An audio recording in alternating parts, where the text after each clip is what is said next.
no way to send it all out. And maybe I'll never get a chance to leave. Who are you? We've never seen you before, and you don't look like a fellow convict. I'm not. Of course I'm not.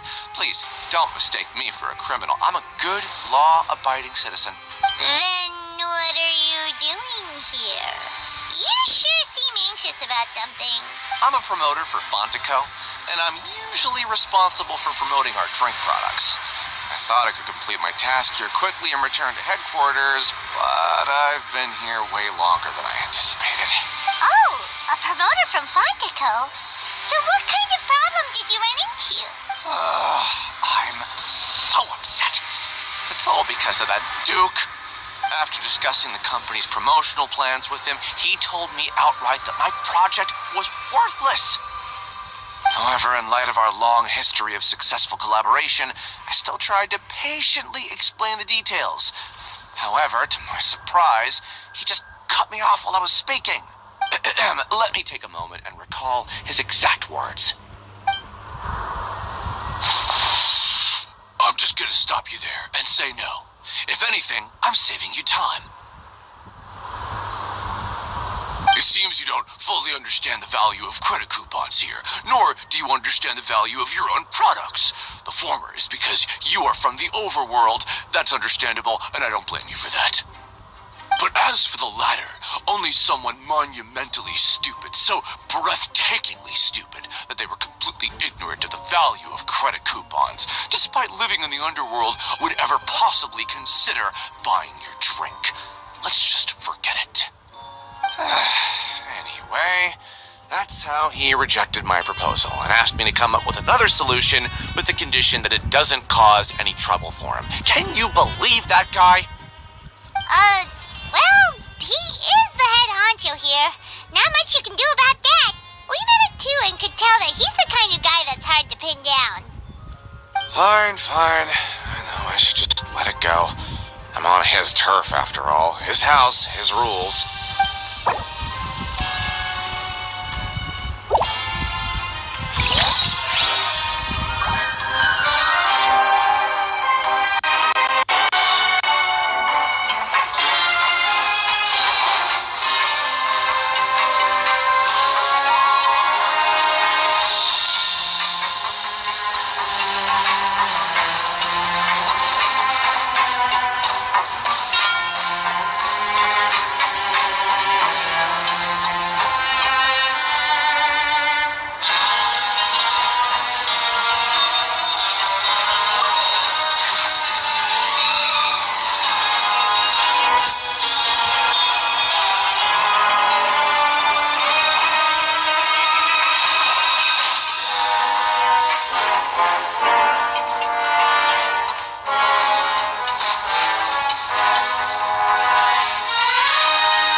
Crazy fools really did it. You bought tickets to support both fighters, didn't ya? Well, did anything happen? Well, the next day we received a mysterious package, but we still haven't made any sense of the contents. So it is real. You didn't become cursed or anything like that, did ya? Are you both still okay? Wait, are you sure that it's still you controlling your bodies right now? Paimon's not sure. What do you think, Traveler? Is Paimon still Paimon? You would ever ask such a question, so I'm pretty sure. Oh, okay. Well, that's good. Yeah, you two don't seem to have changed at all. But I wouldn't let your guard down just yet. Still, I didn't expect you would actually do it. You'd actually throw away coupons like that just to satisfy your curiosity? Even if we bought tickets like everybody else, it's not like we could hope to earn any coupons. When it comes to things like this, it's always the organizer who makes the real profits. Hey, just what are you trying to imply? The Pancration Ring is an honest business, and we really don't make much from selling tickets. We make so little that even the current tournaments can only be held thanks to funding from the producer of Fanta. Oh, so it's the company that manufactures Fanta sponsoring the events? Paimon thought all of this was thanks to the Duke's support. work? Let's just say it's a mutually beneficial arrangement. They reached out to us first, hoping to promote Fonta products in the forges of Meropide.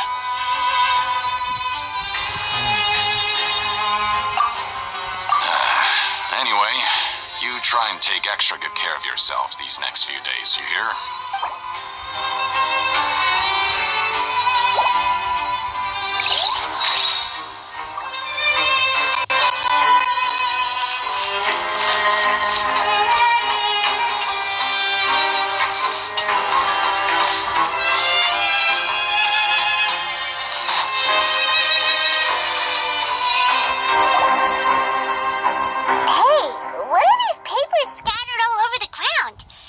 Registration forms or something?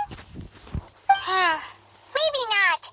Every page has the Fontico symbol on it. Maybe it's some flyers from the company. Okay. But if someone catches us, they could accuse us of trying to steal the company's secrets, couldn't they? Oh, you're right. Guess there's nothing to worry about then. Let Paimon have a look here. Without assistance from the Fontaine Research Institute, development of the new product has been slow, and some researchers on the project have voiced concerns.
Registration forms or something?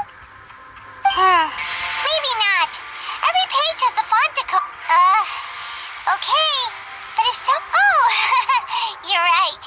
Guess there's nothing to worry about then. Let Paimon have a look here. Without assistance from the Fontaine Research Institute, we have no choice but to let the new product. We have decided to only conduct closed, small-scale trials for the time being. Sure doesn't seem like anything unusual. The company is just trying to develop some new products besides Fonta. But it sounds like things aren't going well at all. Let's put these papers back where we found them and make it look like nobody went through them. Okay, good.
garbage. Ooh, it looks disgusting. Oh, Paimon misses your cooking now. What would you like to do this afternoon?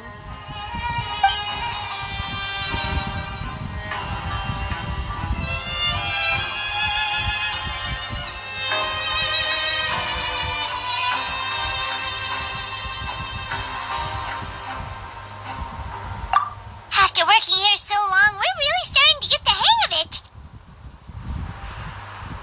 But doing the same thing all the time can get old pretty quickly. How are you holding up? Yeah, it's good to kick back and relax one.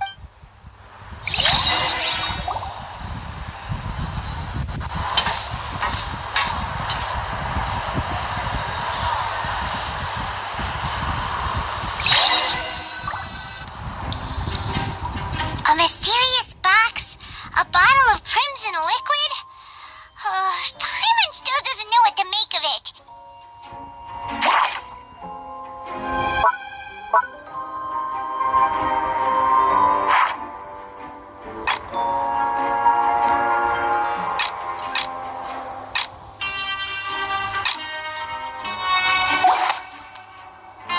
Do you have any ideas, Traveler? Really? Then it looks like that part of the investigation led us nowhere. Well, maybe we'll have better luck tomorrow. Good night.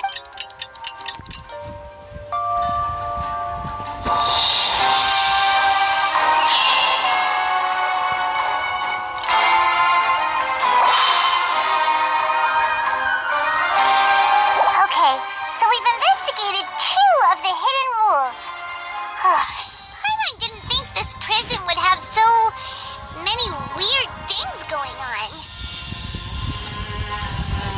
We'd better pick up the pace with our investigation, otherwise we'll never get anywhere.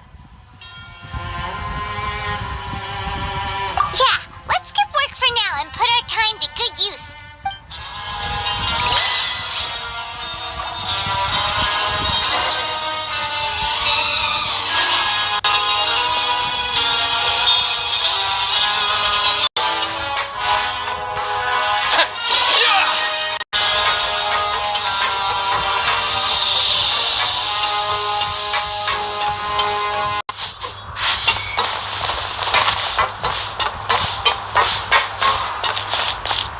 Is it just Paimon, or are there fewer people than usual here today?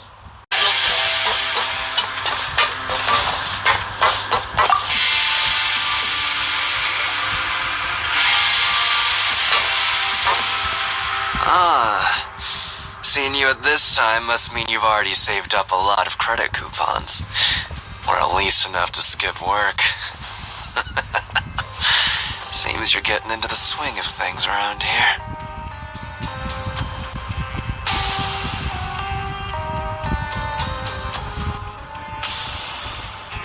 Impressive. Very impressive. So, now can you tell us about the hidden rules you know? If that's what you want to know, I guess you couldn't have come at a better time. Huh?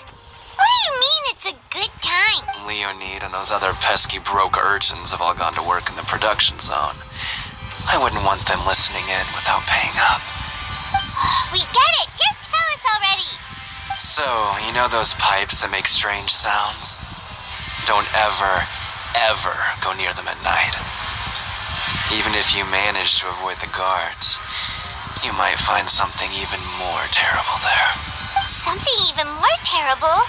Like what? A group of cannibals. Cannibals? In the fortress of Meropide? Every month, they meet a few times in the dead of night. Rumor has it they might be connected to the people that have disappeared here.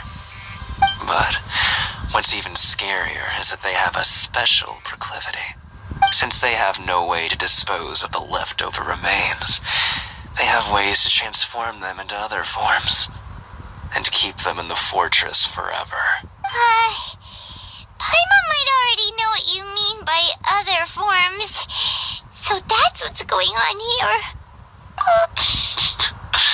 You two look pretty skeptical. No matter.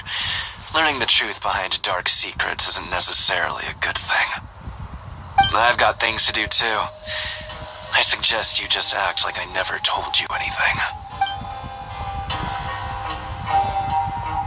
Traveler, can we just trust him on this one?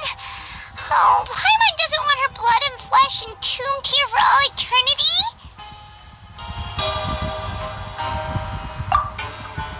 Oh, so that's how you see the situation. Huh. You know, Paimon does feel a little better about it now.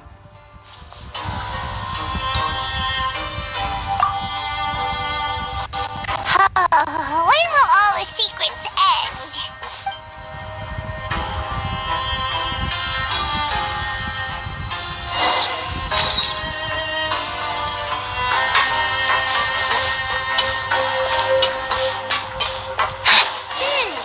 Vita isn't here, but the guys who went to work in the morning are back. Let's go ask them.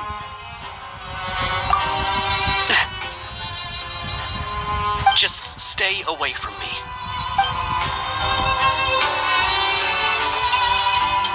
Always at your service.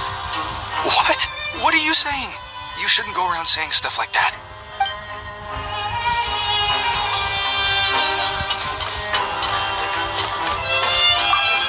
What are you talking about?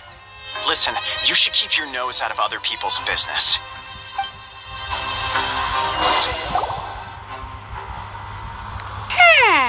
Their attitude sure is suspicious. Like they're trying to avoid us. But if they're being so obvious about acting weirdly, do you think they might just be trying to lure us in? Oh, this is all getting way too creepy for Paimon.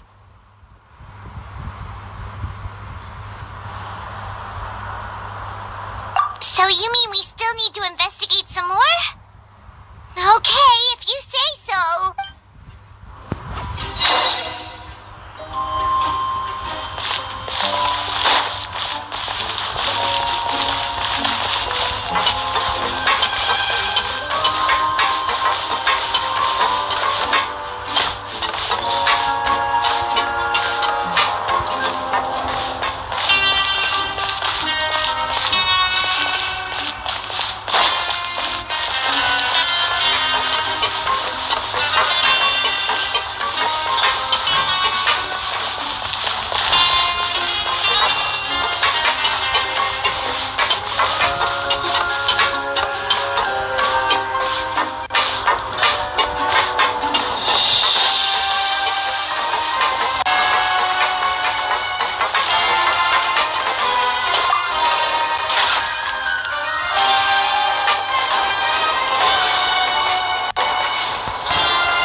like you ought to be working right now. Catch my drift. We just want to ask you a simple question. Have you ever discovered anything odd during your nighttime patrols? Why are you asking about something like that? Whatever happens at night isn't your concern. All you need to worry about is getting enough sleep. Right!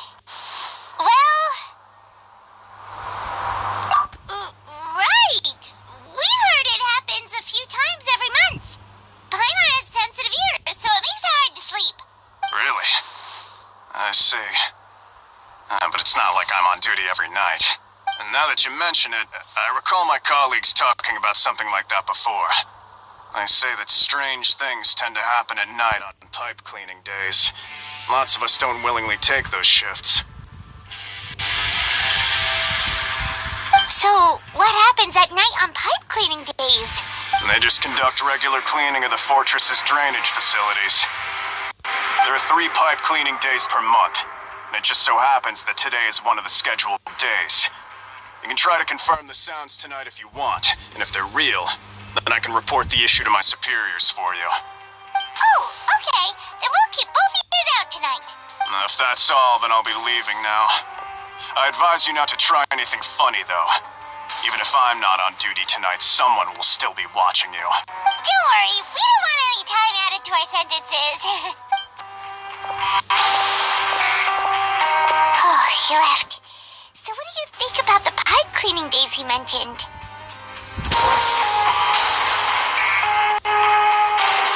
Right, both are a possibility. But Fielding did say that tonight is a cleaning night. Paimon knew you would say that. Alright, sounds like we'll be up all night tonight then. Paimon just hopes the guards don't catch us.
Careful!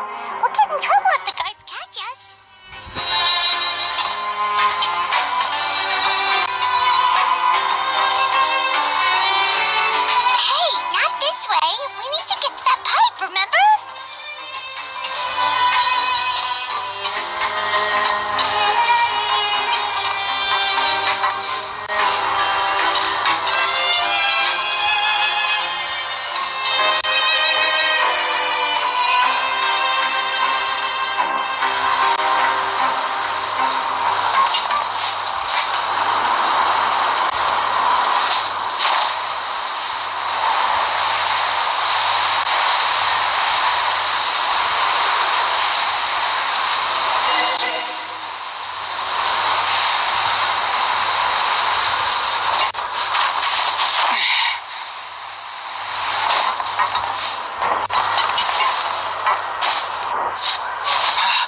know you.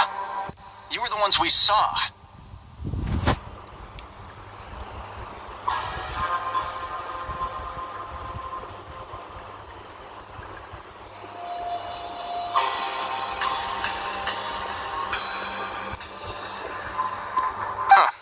You've got guts showing up here.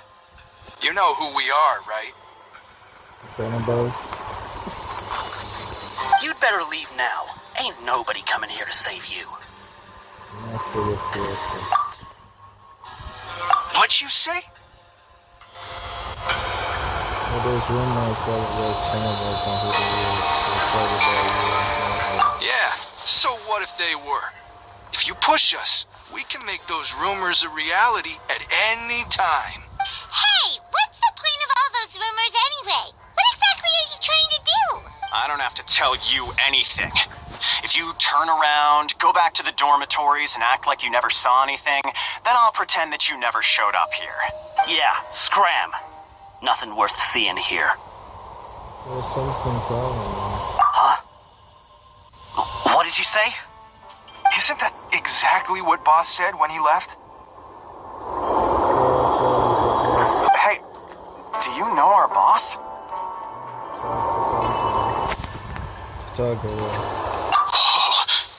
Oh, we had no idea our boss was such a big deal. He always kept his identity a secret. So, did he have you come here to find us? Oh, so your child's crew here? Seems like he had no problem fitting in. We're the only ones who heard him say those words when he left that night. So, unless he somehow told you those exact same words after that... All right. I guess that's proof enough for me. I believe you. Wow, those dreams of yours sure come in handy. We gave him the business for a while and would always give him a hard time when he first came to the fortress of Meropide. But here in the fortress, strong will always earn respect. He was working the longest hours and racking up wins in the Pancration Ring. You could always see how amazing he was, even when he was teaching us a lesson. So eventually, we all decided to follow him. But one day, he suddenly told us that he had to find a way to escape this place, no matter the cost. He said it was because he heard that call again. And as his crew, if the boss wants something, then it's our job to get it done.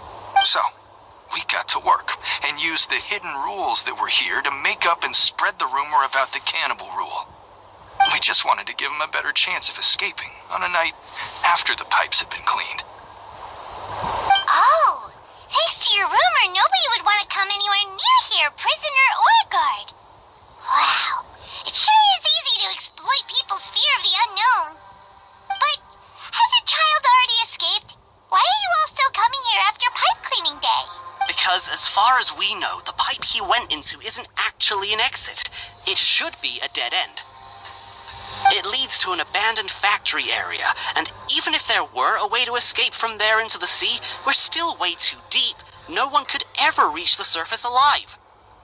But Boss still insisted on going in. It's like he was obsessed about it. So we told him that we'd pretend as if he never existed while he was gone. And that if he wanted to come back, he should wait for nighttime on a pipe cleaning day. That way, we could meet him here and help cover the whole thing up. So you come and wait here through the night a few times a month just because of that promise? Yeah, but it's been so long now. We already know in our hearts that he must have managed to escape somehow. Is it also possible that something unfortunate happened to him? Nothing could ever defeat Boss or slow him down. That's one thing we know for sure. Okay. Paimon was just brainstorming possibilities.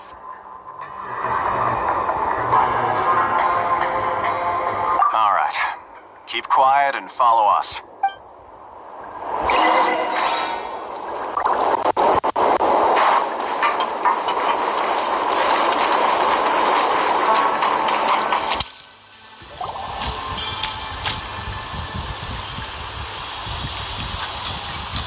The way up from here has been sealed off. It's impossible to get through. Boss left by going down from here. It wasn't full of water at the time. Later, we came back hoping to have a look, That's when we found out it had been completely flooded. It's impossible to navigate unless you're an extremely skilled diver. Do you think Child got trapped by the water? Not likely. We all know that Boss was an incredible swimmer. Really? Then have him come investigate. Pronto. Just be sure to tell us if you get any news about Boss. It's getting late. We should leave before the guards come this way. Yeah, we learned a lot about what happened to Child here. Let's get going!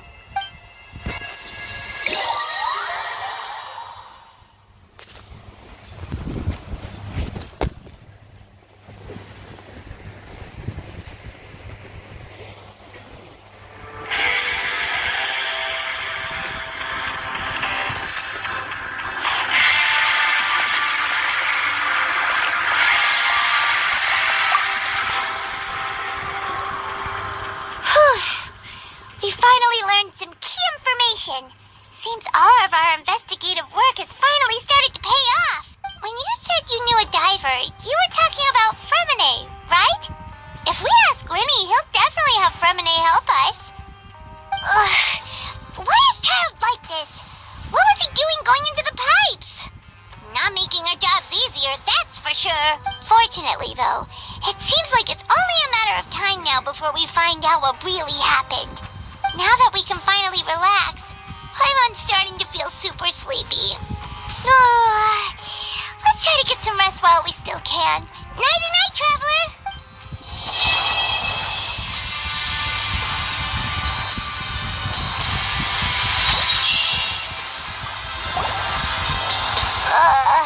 It's morning already? Paimon still needs more sleep. Huh? Wait, look over there! It's one of Linny's cards! Let Paimon see what's written on it. Maybe you haven't heard, but today is the monthly free day. Everyone has the day off today, which makes it the perfect time to do some investigating. It's been a while since we last... Ooh, today's our lucky day. We have the day off. More like a lucky month. From the sound of it, Lenny's been making progress with his investigation. Wonder what he's discovered. We still have some time before we meet up. Let's talk with the people here for a bit more before we go.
ask me, those pompous parasites on the surface act like they're all a bunch of aristocrats.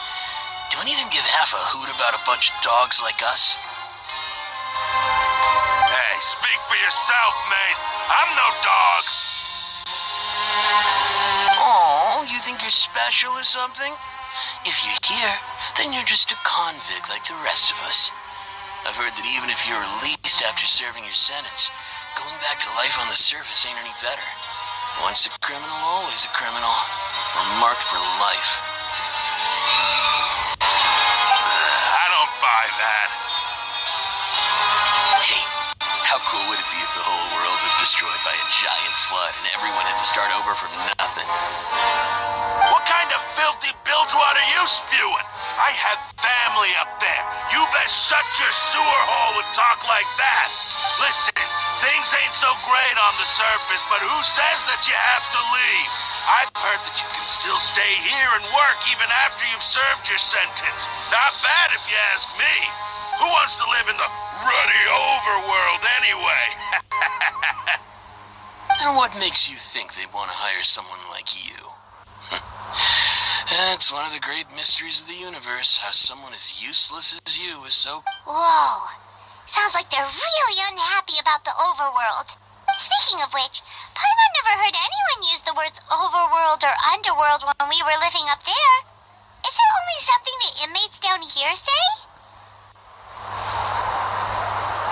That's true.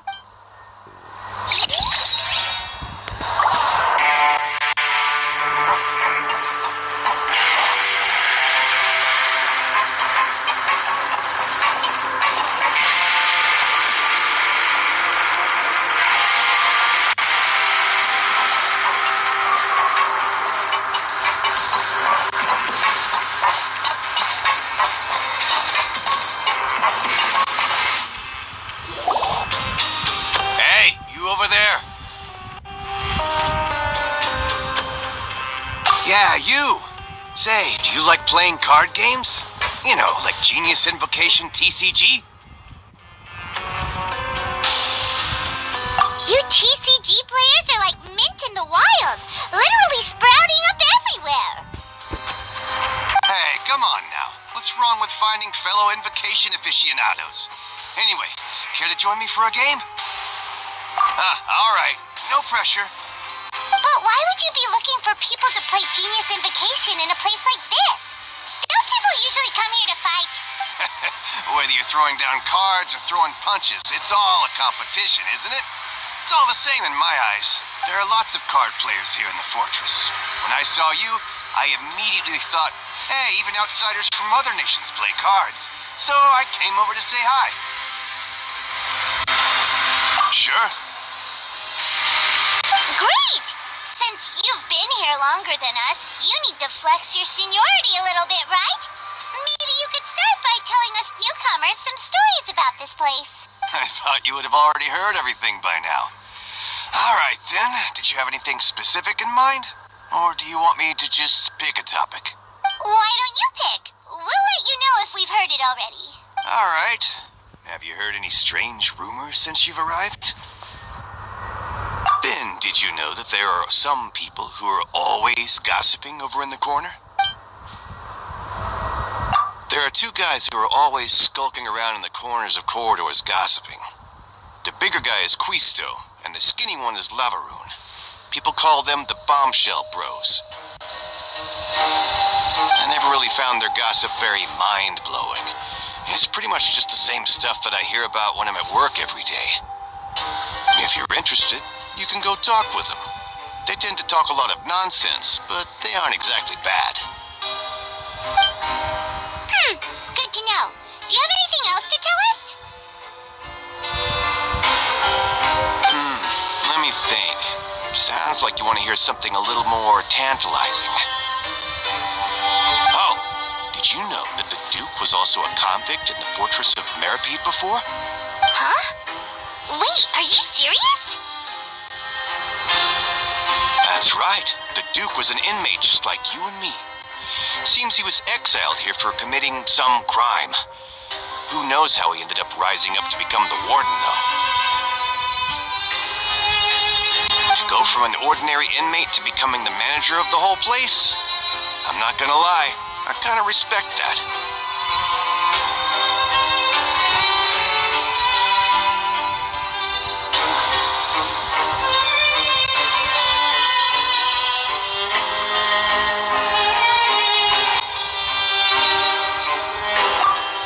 A forbidden zone?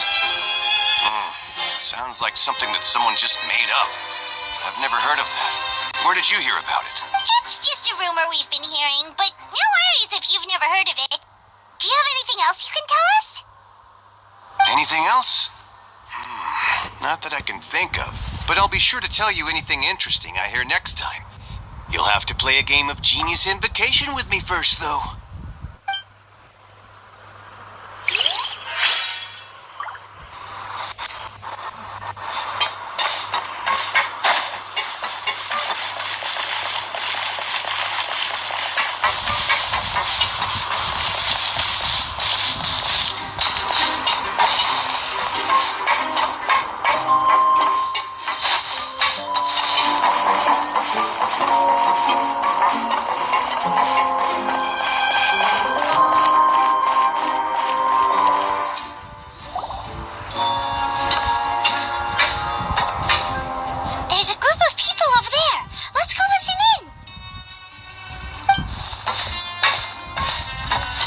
So I said, that's not a faucet. Hey, who are you two? Why'd you come over all of a sudden? Oh, sorry for eavesdropping. Sounds like you were talking about something private. What's the matter? They're just looking to join in on our fun, that's all. Hey, don't pretend like it's okay for them to just interrupt us like that. Fine. You're lucky we don't mind extroverts that much. You hear that, Quisto? We're nice. Your expressions tell me you're looking to hear some juicy info, am I right? But before that, it just so happens that I know you two. Really? Are we that famous? You're kidding. How often does anyone get a personal tour led by His Grace himself? Practically everyone was talking about it. Word has it that you also caused quite the kerfuffle. A little mistake, huh? I like the way you put it. You see, people with a good attitude can join our group anytime, unlike some of the others here. Your group? I'm Quisto, and this is Lavaroon. People usually call us the Bombshell Bros, but don't worry, we're not playing with bombs or anything.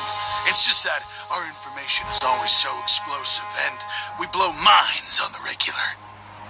So, you two really like to gossip? You sure know how to embellish. No. You don't get it. Knowing intelligence will make things better for you here. For example, knowing who's working with whom, who has the latest rumors, who's not getting along. Wouldn't you like to know all that?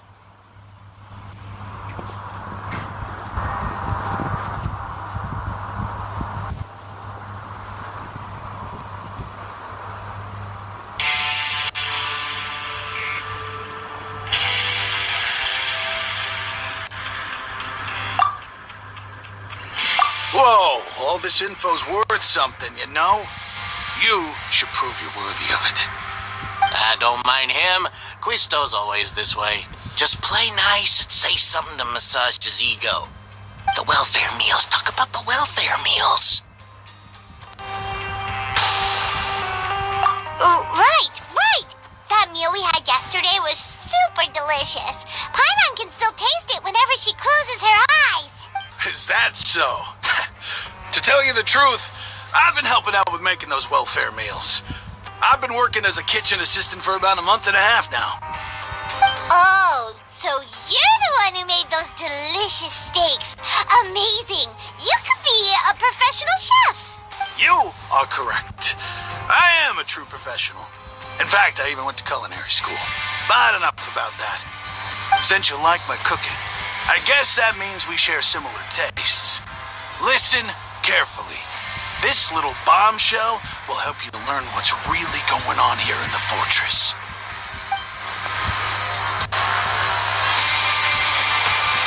Listen, kids.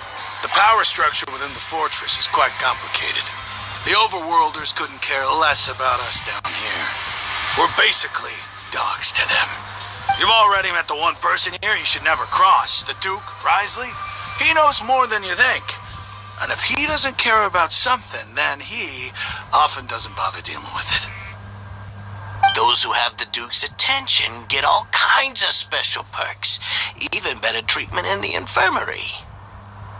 I know who you mean. It's that Jurier character, right? I don't think there's anything useful about him at all.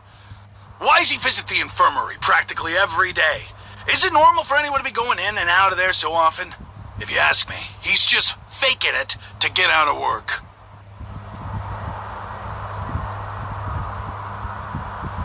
But did you know that Jurier was a talented researcher from the Fontaine Research Institute before he came here? There's no denying that.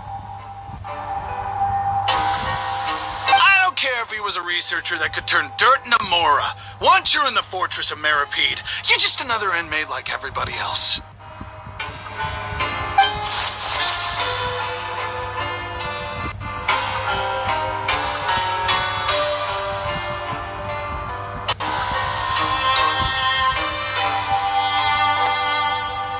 Speaking of which, the last time I saw him, he was passing by in the corridor with Lorvine. I also heard they started arguing in the library and got into a fight, right? Guess that's just how terrible of a guy he is. You mean he hit a woman? Wow, I never imagined he was that bad. But that Lorvine's also quite the odd one, you know? She's always gabbing away, got into a fight with a man, and she also got sent to the infirmary. Come to think of it, I always see her going to the sick bay every couple of days, too. Wait a second. You don't think? Do you think could it be that they're secretly meeting there to go on dates? But it's really hard to imagine. After all, I do remember seeing Lorvine beat Jurier to a pulp that one time. And we might be overthinking things.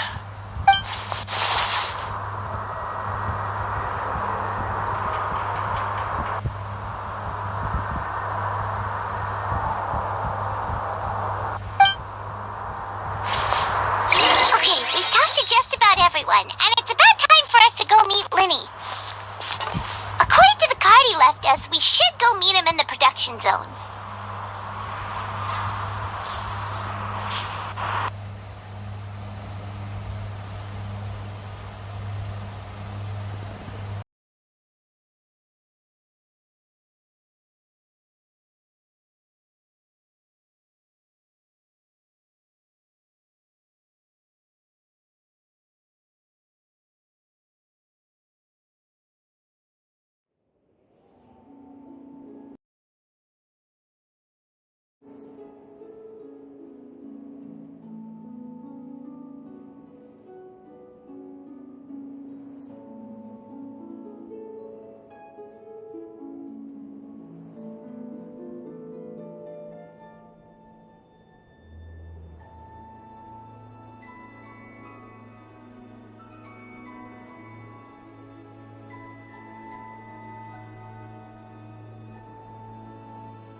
Huh?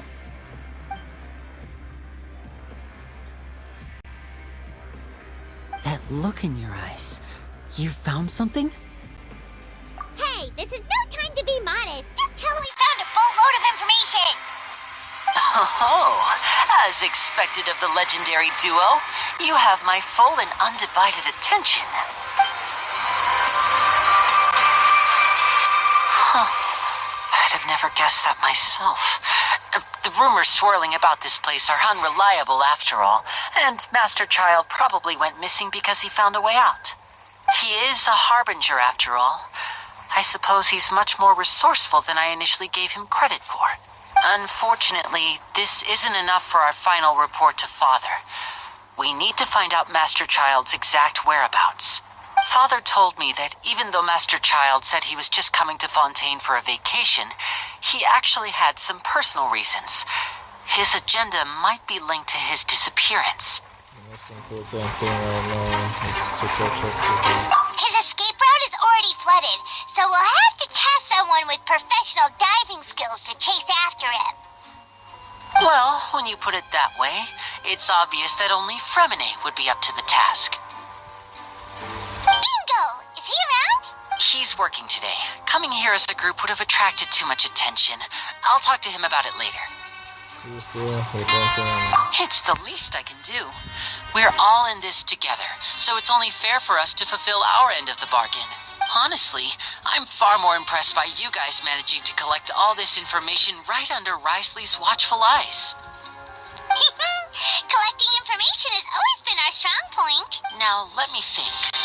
To find out more information, Fremine will have to retrace Master Child's original route.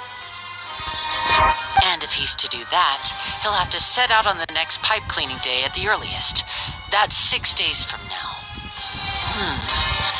And after that, he'll probably take another 2 or 3 days to return. You can even estimate how long it'll take for him to get back? We've been working together for a long time. We know each other's capabilities like the backs of our hands. Traveler, what say you to meeting here 9 days from now? We'll be able to pick up Fremine while we're at it, too. Oh, and there's just one last thing we'd like your help with. Though we can just sit back and wait for Fremine's report on Master Child's whereabouts, we still need to make more progress on the investigation of the Forbidden Zone. Fremine's no master of disguise. Lynette's still working on getting intel from the other areas, and I'll need to spend some time helping Fremine prepare for his diving mission. So, you are the only ones we can count on. What do you want us to do? Will it be hard? Well, I won't call it easy per se, but I think you'll be able to pull it off. Listen carefully. You'll need to find an excuse to get into the infirmary and investigate the room and environs. You've mentioned several sketchy-looking people always meeting at the infirmary earlier, so it probably has something to do with the secret we're hoping to uncover. You've already met the head nurse, so she'll be less suspicious of you. Investigate the internal structure of the infirmary and any active dealings within, and pass those on to me alongside anything else you're able to discover. But also, there's no need to take risks. Don't forget, safety always comes first. My apologies, I just started rambling out of habit. It was almost as if I was talking to my younger brother. Excuse me. But that's not a bad thing, right? You are the friend or the brother? All right, then we'll head out as soon as we finish our prep. Let's go our separate ways for now, then. Don't forget, we meet here again in 9 days. Stay safe.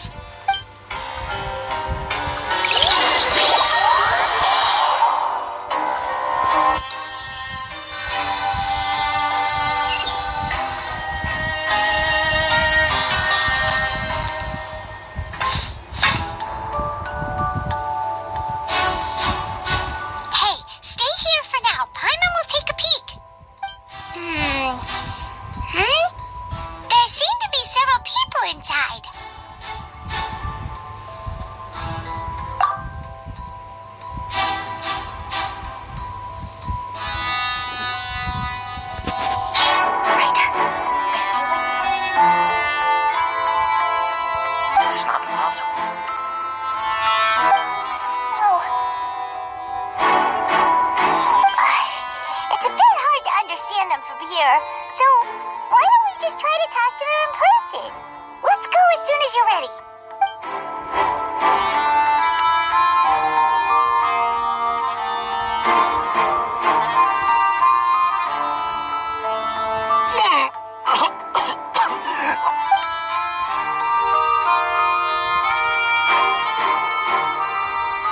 Someone! Please help! He's sick! Whoa, are you okay? Oh my! What's wrong, little one? There's no need to panic. Take a deep breath before you begin. The traveler started complaining of a stomachache, and then nausea, and then collapsed onto the ground. Byron doesn't know what to do. Freezing limbs, twitching fingers, and pale complexion? Could it be poison? Let me take a look. Please, lie down over here. Don't worry, I'll get you to the bed safely. Here, hold on to my shoulder and walk slowly.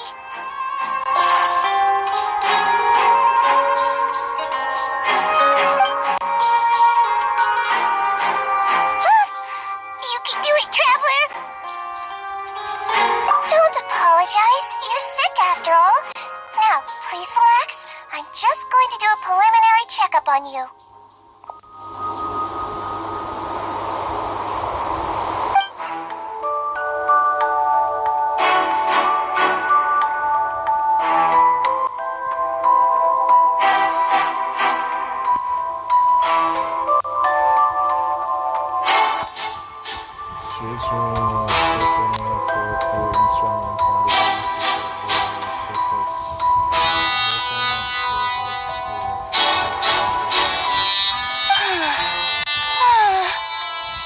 I see now.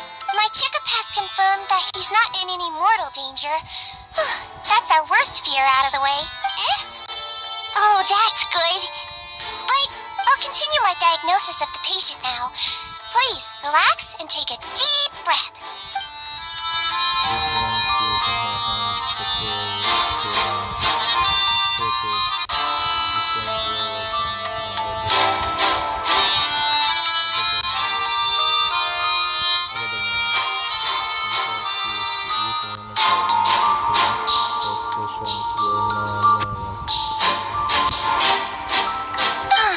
Don't sense serious damage to your organs either. Does it hurt when I press here? And here? Huh? But based on my initial checkup, there shouldn't be a problem here. How strange.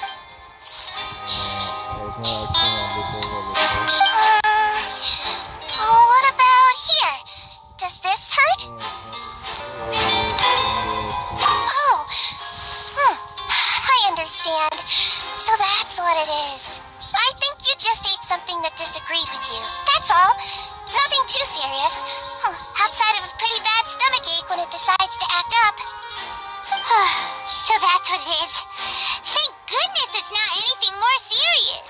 And there have been other inmates complaining about the food recently. I'll inform our head chef, Mr. Woolsey, of this problem as soon as possible. Congratulations! The health risk is incredibly low, so you should recover within a couple days. Why don't you take a rest here while I go get some medicine for you?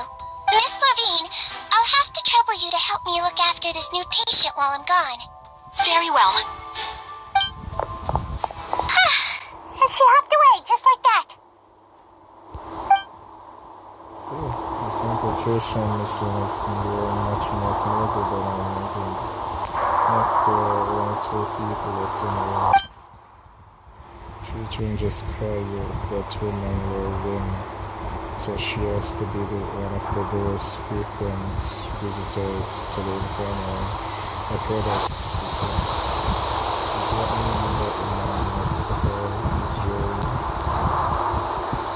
Hello. So how are you feeling now? Still not good. I can't keep staring at him. They draw me into the tension. The guy also seems to have noticed. Now he's looking in my direction too. His stomach ache's really bad. He was stumbling about the whole way here, so Paimon's really worried. Sijuin says it's not a serious problem, then there's no need to worry. She's the best medic we've got down here. But it also looks like she's the only medic you've got down here. Well, that's true. What do you mean, that's true? That's really misrepresenting the situation. Of course I can't speak for the whole fortress, but it's not like everyone imprisoned here is useless, you know? Though they may have committed crimes and gotten locked up here as a result, they still know a thing or two about medicine, and they help Miss Sishuin take care of the sick and injured. Yeah, you're right. But did you have to lecture me about it in front of another patient? Aren't you a patient too? Where did all your energy come from? That's correct. Sorry, I got a bit ahead of myself. Are you two also sick? We've been sick a while. I come back every once in a while for checkups, and to pick up the medicines Miss Sijuin prescribes for us. That's just the nature of chronic illnesses. As for her, you could say she fancies herself as Miss Sijuin's capable helper because she learned a bit of medical knowledge ages ago. Please watch your mouth, Mr. Jurier. Don't forget that you are the primary reason I have frequent heart palpitations. Hey, don't start arguing now. Please, keep it civil at least. These two seem to have a pretty terrible relationship, and only run into each other because they came to pick up their meds at the same time.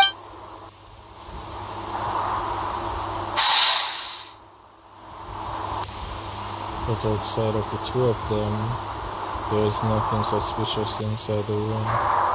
All the files on the table appear to be patient reports, and while there's a box, I can't check it out right now.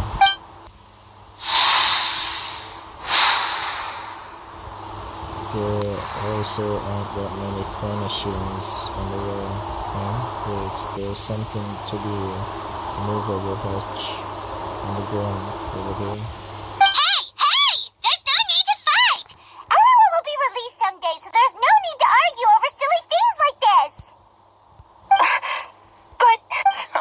Release. It's way too early for us to even think about that.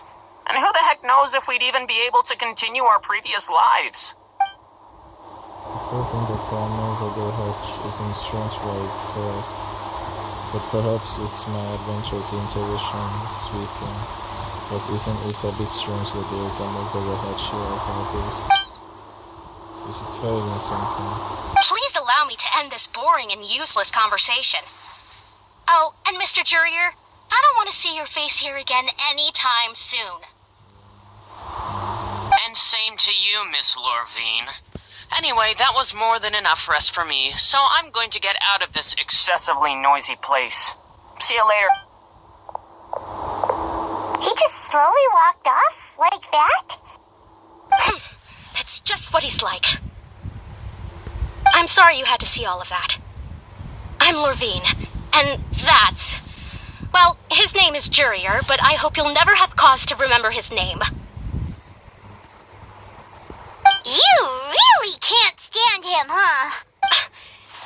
I mean, can you blame me? Who would like someone who's as arrogant and obsessed with weird research topics as he is? But there's no need to keep dwelling on him. I'll accompany you two for a while. Miss Sishuin should be back soon, and I'm sure you'll feel better as soon as you've had some of her medicine. Thank you for looking at me. No, it's nothing. I'm back! Did you rest like you promised? Thank you for getting our medicine, Miss Sishuin. Did you all cooperate with your bed rest? I trust that nobody got up to walk around. Good. Here, this should be 2 days' worth of medicine for you. Take 1 pill now, and then continue your bed rest.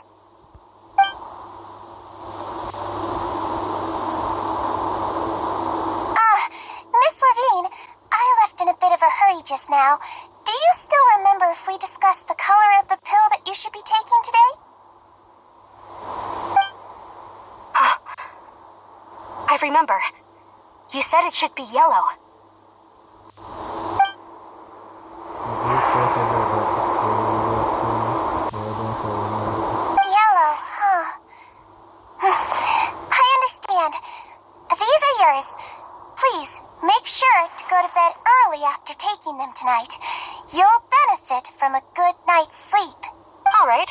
also be on my way now.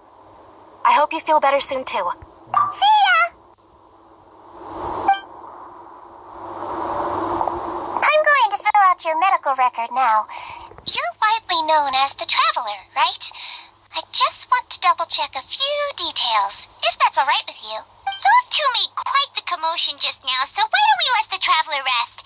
Paimon can answer the questions instead. So his primary symptoms are abdominal pain with secondary symptoms of nausea. Is there anything else? That's it. Alright then. Is there anything we should know besides to take the meds? No, his base constitution is quite good, so I'm sure he'll recover quite quickly after taking the medicine. Please make sure to stick to bland or less stimulating foods, and don't stay up too late at night. Got it. Paimon will hold the Traveler to that for sure. Chijuin's still looking at me. I should just try to take a nap, like she said. Oh, you're going to take a nap already? Okay then, you get some rest. Give yourself a regular missions. If you're not over, still good. We've been to lots of places together. He may look a bit under the weather now, but he's actually super strong. So you're the best of companions. Well, don't worry, he'll recover soon. Companions already been scripted. Oh, you're awake.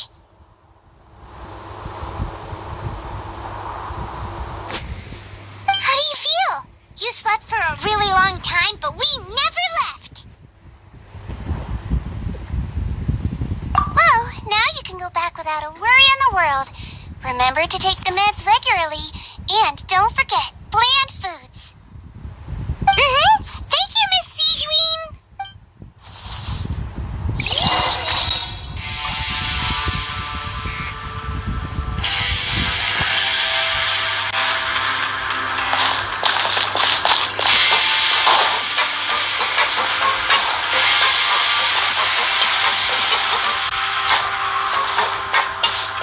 Kids these days, you just can't rely on them. What's up with this guy?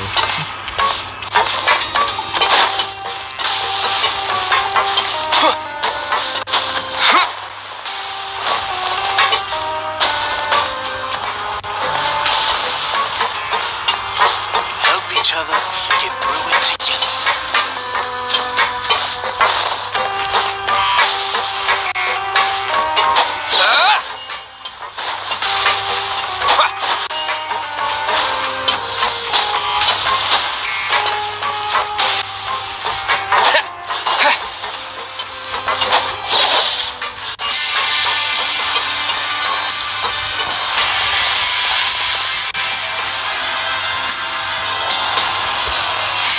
You really are something.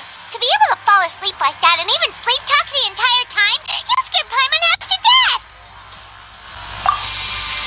No, but you kept mumbling things along the lines of, Chiron, go take my grilled fish and put down the Adeptus Temptation now. Paimon talked with Sijuin the entire time you were asleep. She seems like she's just a sincere nurse, and Paimon didn't notice anything unusual in the room. Are you sure we're not going off track with the infirmary?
entire time you were asleep.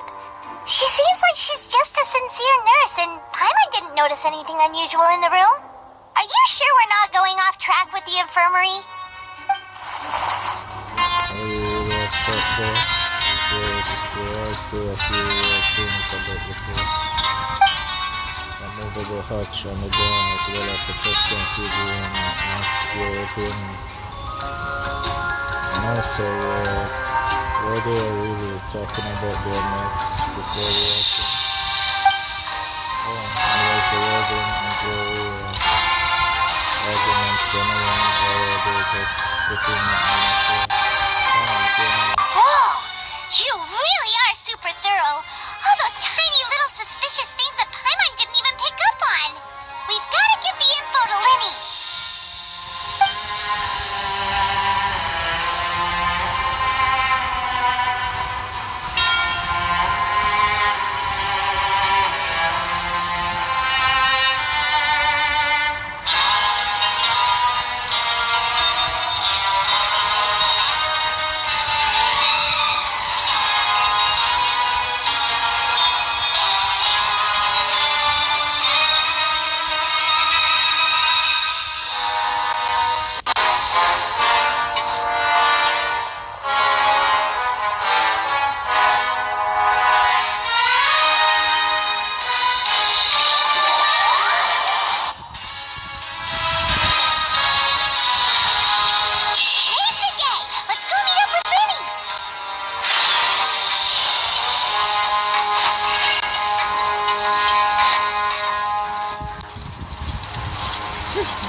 Run into any trouble over the past few days?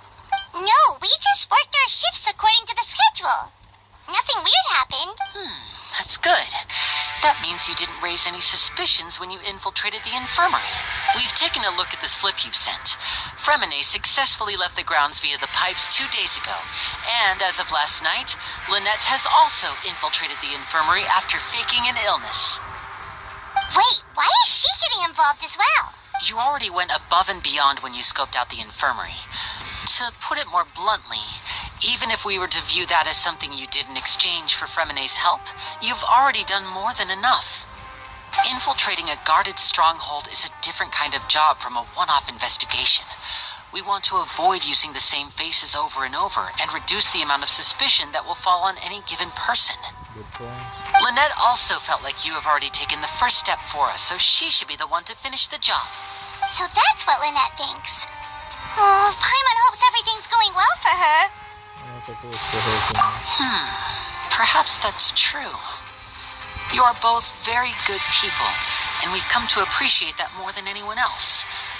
Unfortunately, there's still one thing that could get between us, lest you've forgotten. The matter of our respective loyalties. You've mentioned before that you've had some run-ins with the Fatui. I can understand that feeling, so I assume you're just helping us out of the kindness of your hearts? Well, everyone could use some more friends. We'll be counting on you to help us in the future, too.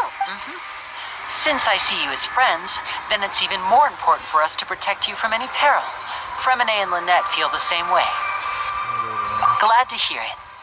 Then, let's go check on Lynette before Fremine returns. If everything went well, then she should be wrapping up her investigation right about now. Is now really a good time to go over?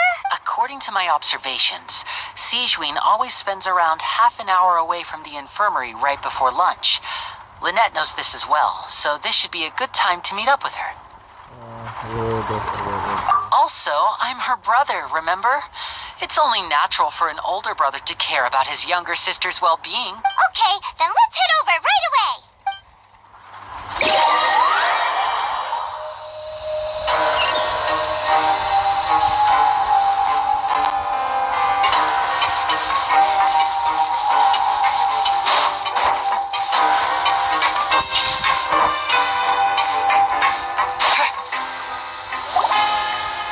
Lynette should be here right now. Huh. Lynette? As expected, Zijwin isn't here, but why isn't Lynette here? Is she a family? No, Lynette rarely deviates from the plan. We agreed that if she were to make changes on the fly, she'd find a way to let me know. Unless...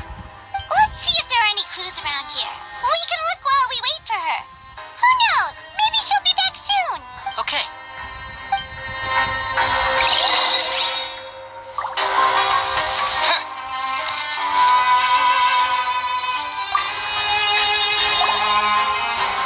None of the beds have any signs of having been slept in. Except that one over there. That's the one Lynette must have used, right? You said she was pretending to be sick. She would have said her migraine was having a particularly bad flare-up. Generally speaking, the head nurse would then ask her to lie down and rest while she left to retrieve the medication. Which means either the head nurse didn't return the entire time from when Lynette laid down up until she left the bed, or the nurse intentionally left it this way.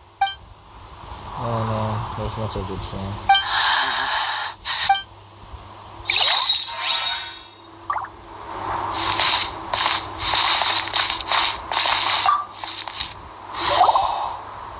There are some books here and a few files.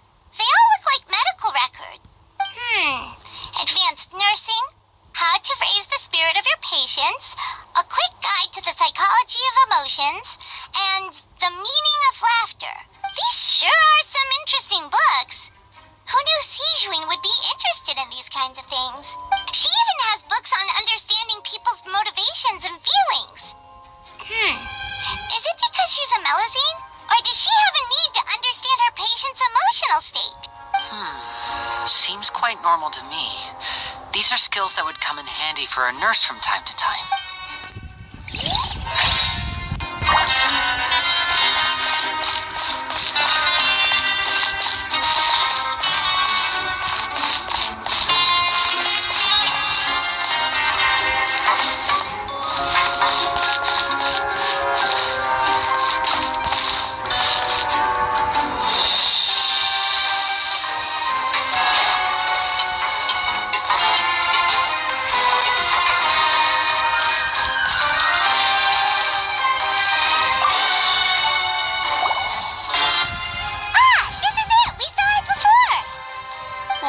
This thing? It doesn't look like it's been disguised that well.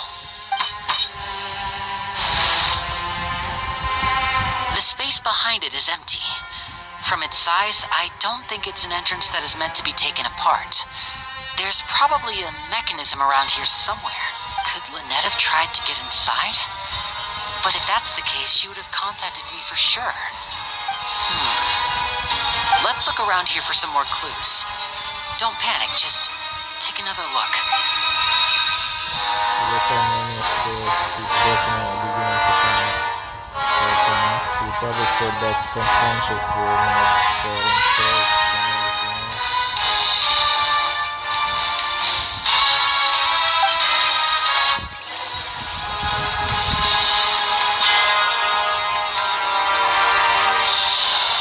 Hey, you guys, there's a slip of paper over here. A slip of paper? It's right over here, and there's a bunch written on it too. It reads, out of respect for your usual practices, I'll use a piece of paper or card as the medium to pass on my message. You may consider this as me giving you my best regards. This is... I see. So it's from Lynette. Is that all? Is there anything on the book? The back. This is... Show me! Now!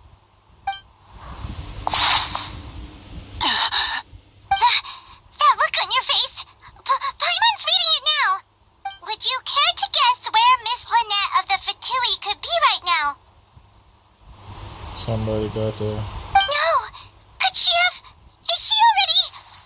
Somebody got her. Precisely.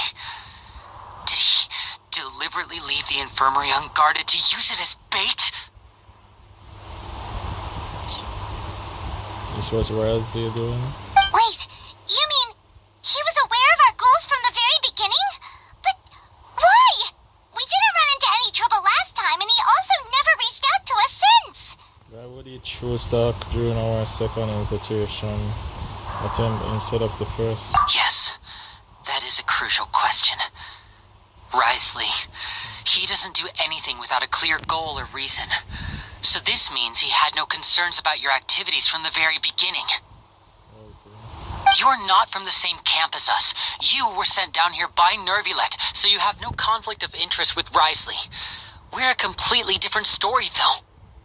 Why did he only go after Lynette? Why didn't he go after you as well?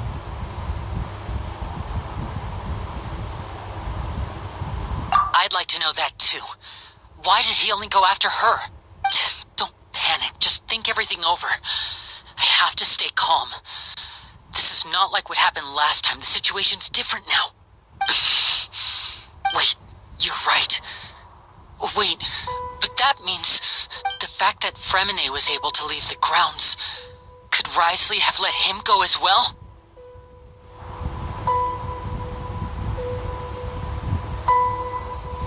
It's just possible. What does he gain by letting Fremine leave like that?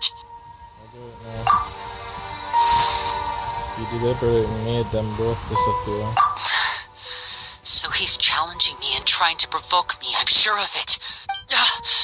We never should have sent out Fremine. We had to go through all that trouble to find an opening to sneak him around the guards and into the pipe, and we even thought luck was on our side. If Risley let him leave on purpose, then he's probably in a terrible spot now as well. Lenny's getting more and more panicked. We have to calm him down. Don't be like this, Lenny. Fremine wouldn't have left if we hadn't told you about Child. That was our fault. No, I'm the leader of this operation, and I'm the one responsible for this team. I was the one who failed to protect them.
Dr. Risley.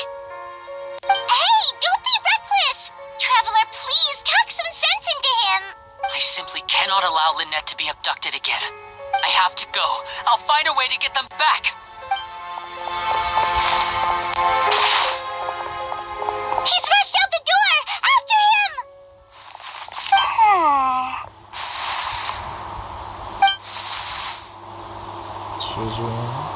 She She's smiling. Right. I feel like we still have some room to make changes on these details. So she was behind it. It's not impossible, but it'll require extensive testing. Is that so? Very well. Then please be mindful of the time. Huh? Is someone? Pack everything up. Whoever's outside is eavesdropping. We'll probably come in once we stop talking. So she knew about that. Someone! Please help! He's sick! Whoa, are you okay? These two. As expected, they've already found this place. Oh, they are quite sharp. What a delightful turn of events. I like smart people, but I also like playing dumb. I like the feeling of being trusted. Well, yeah. See, I thought Sweet Dream was a sweet. It's one of those sweet little boys who always felt like to help people. But in the end, they are psychopaths. Oh my! What's wrong, little one? There's no need to panic. Take a deep breath before you begin. Being able to read human expressions is quite the useful skill. Wait! Wait! It's no use. We have to catch up to him.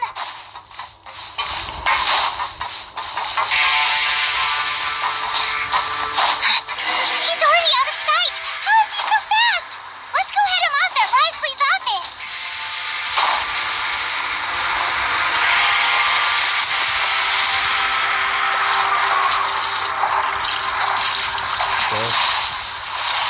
If I wasn't infantry and I would have drawn. Since I'm infantry, even with my stamina running out, I won't drawn immediately. Or if I can outside infantry.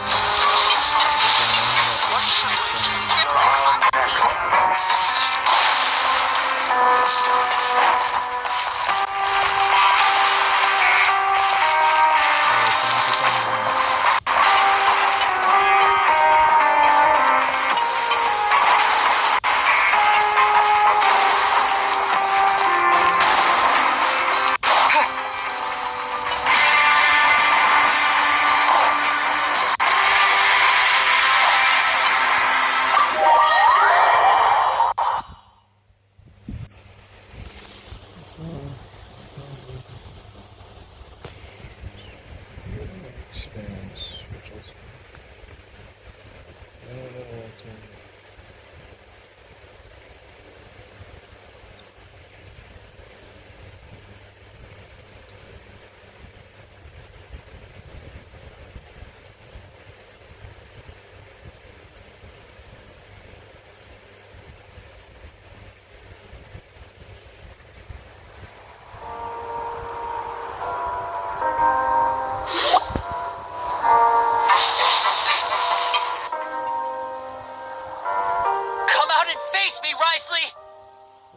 it's right over there. Aren't we at an administrative office space? Why don't you at least try to follow even a couple rules from the fortress's indoor management regulations? What did you do to my sister? I ran into the young miss at the infirmary.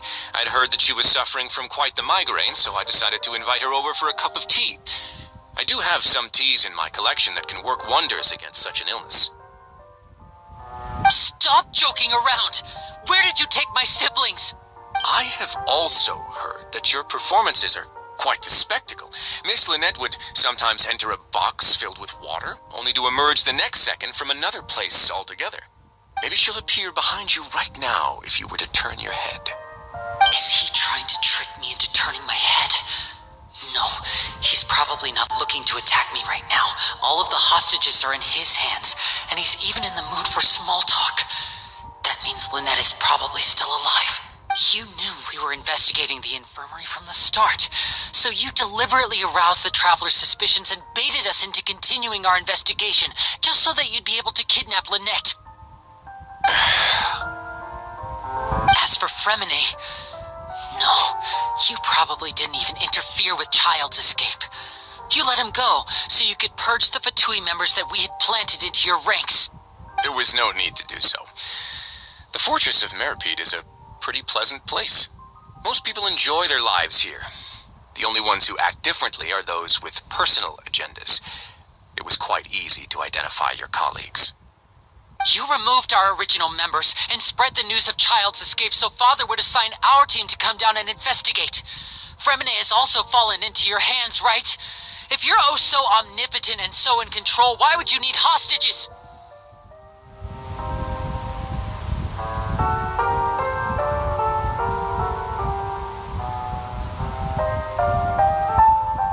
One correction. Lynette is in my hands right now, but Fremine is not. He's not. What do you really want? Lady! Oh, wonderful. Everyone is here, so I'll only need to say this once. Thank you so much for cooperating with me.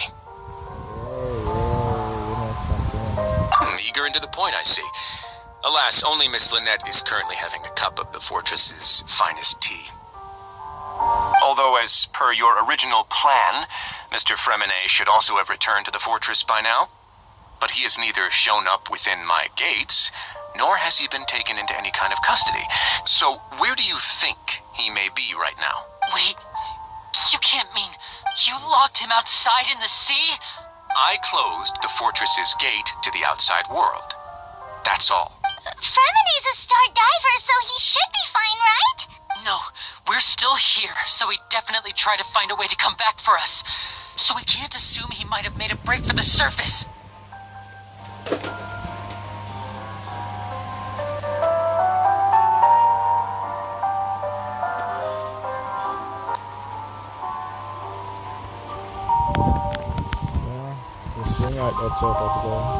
But why would I do this, you may be asking? To have an audience with you, of course. My intel tells me that Mr. Linney is a great magician, so it's only natural for me to want to have some cards of my own when it comes to negotiating. Besides, I do recall you mentioning to Miss Lynette that you've always wanted to have a face-to-face meeting with the Lord of the Fortress of Meropide, regardless of whether it was in a personal or a professional capacity. Well, you got your wish. So, you've been keeping tabs on us before we even set foot in the fortress. Some of my folks just happened to hear a thing or two, that's all. In any case, I will be straight with you. I was willing to play dumb and turn a blind eye, so we had a pleasant few days playing games together here. But once you started focusing on the Forbidden Zone, all of that changed. Of course, that makes sense. So that's where it become a problem for them. Mr. Linney, the cards are stacked against you right now. Miss Lynette is in my hands, and Mr. Fremine is still slowly being pickled out there in the brine. You know just as well as I that he cannot last out there forever. But the fact that you mentioned about the Forbidden Zone, it only means that it exists, whereas most of the prisoners aren't aware of it. You need do but one thing to guarantee their safety. I would like you to contact your superior, and ideally invite her over for a cup of tea with me. It's talking about all the Kino. You want to see Father? But why should she bother giving you an audience? Well, if she cares for the well-being of her dearest children, she should have plenty of motivation to join me for a parents' evening. This guy. I've heard that the bonds between the members of the House of the Hearth are like the bonds of family. I don't see why she would refuse. Why did you think Father sent us to handle the Fortress of Meropide? This place is basically a no-man's land. It wouldn't be fitting for anyone as important as a harbinger like Father to come here in person. Oh, I see. So it's because she doesn't care for my place here. That's such a shame. After all, I've amassed quite the tea collection. I was looking forward to sharing it with her. Both Monsieur Neuvillette and Lady Farina have already received many samples as gifts. Was this the extent of your master plan to get to Father? No matter how much pressure you may put on me, I won't allow you to use us to blackmail her. You people really are difficult to get along with. All I'm asking for is a face-to-face conversation. Does she truly have no interest in the fortress's secret? Mr. Linney, you have one last chance to invite your father here. If you refuse... Actually happened. Lenny! Why do you have to do this, man? Instead of asking why I'm doing this, why don't you try to see things from my perspective for a second? From the very beginning, the Fatui has been actively infiltrating my fortress. I gave you a warning by cutting off the first few operatives I found, but that only caused you to double down. Had you given up on the fortress then and there, I'd have no reason to want to talk. Mr. Fremenet left the fortress on his own, and Miss Lynette tried to pry out my secrets right in front of me. No matter how you look at it, the responsibility for this falls on you. I shouldn't ask Father to do anything because of us. 6, 5... Wait, 2, 1. Time's up. It really is a shame, Mr. Linney. Risley!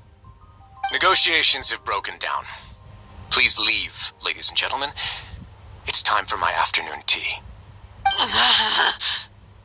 Please wait, can we really not talk about this somewhere? Yeah! Listen to the Traveler!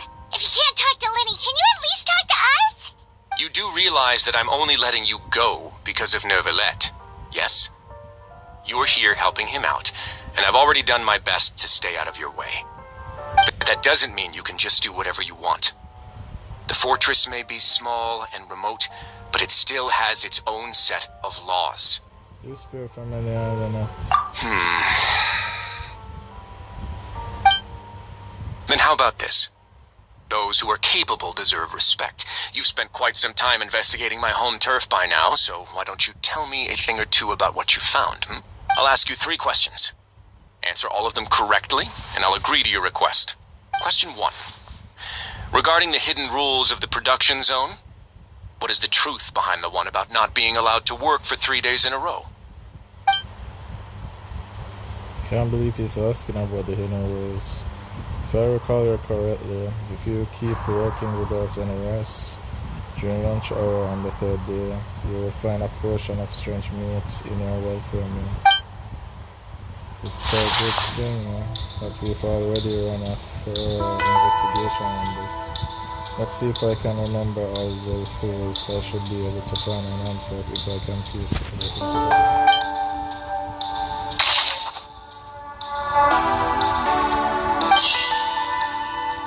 I've been told that the infirmary is always empty for the half hour just before lunch. But what could Sijuin be doing during that time? The Fonta promoter has been struggling because he doesn't recognize the real value of coupons. Meanwhile, the Duke believes that only idiots who don't understand the value of coupons will spend them on Fonta. We often see Miss Sijuin observing the prisoners at work near the production zone.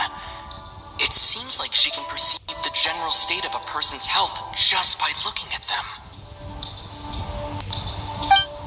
Fonta's internal reports suggest that they're starting a new trial of an unnamed and unpackaged product. But the product has to undergo a trial because even Fonta's own employees have a lot of reservations about it. The research notes said that the Melusine race perceives the world very differently from humans. As a result, the Melusines have also developed a sense of aesthetics that appears rather strange and alien to humans. According to Collins, the Pancration tournament only took place because the Fonta company sponsored it. The company must want a return on their investment as well. I've been told that the infirmary is always empty for the half hour just before lunch. But what could Sijuin be doing during that time? The Fonta promoter has been struggling because he doesn't recognize the real value of coupons. Meanwhile, the Duke believes that only idiots who don't understand the value of coupons will spend them on Fonta. We often see Miss Sigewin observing the prisoners at work near the production zone. It seems like she can perceive the general state of a person's... I've been told that the infirmary is always empty for the half hour just before lunch.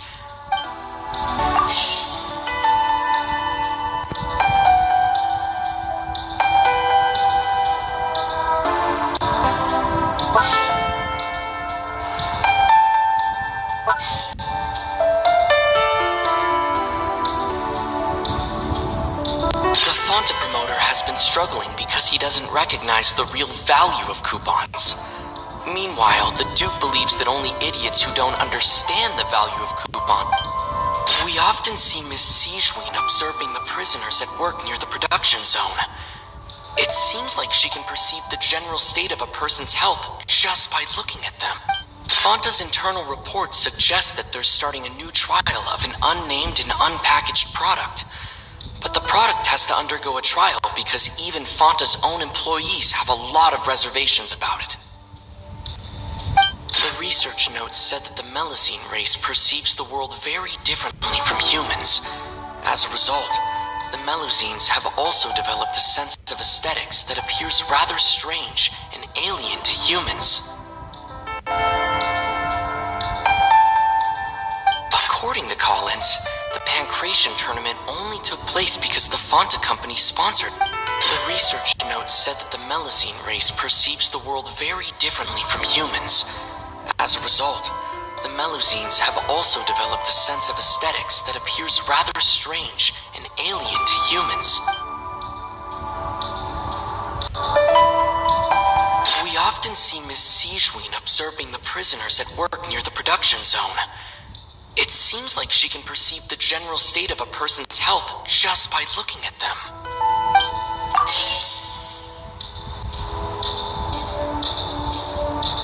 The research notes said that the Melusine race perceives the world very differently from humans. As a result, the Melusines have also developed a sense of aesthetics that appears rather strange and alien to... The Fonta promoter has been struggling because he doesn't recognize the real value of coupons.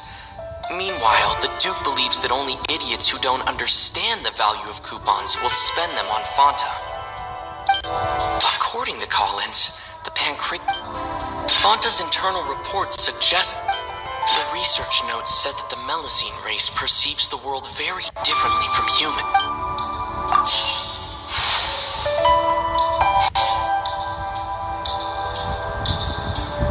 The Fonta promoter has been struggling because he doesn't recognize the real value of coupons. Meanwhile, the Duke believes that...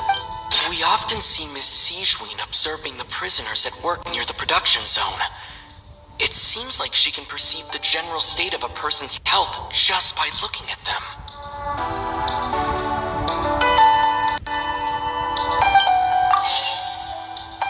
The Fonta promoter has been struggling because he doesn't recognize the... We often see Miss Sigewin.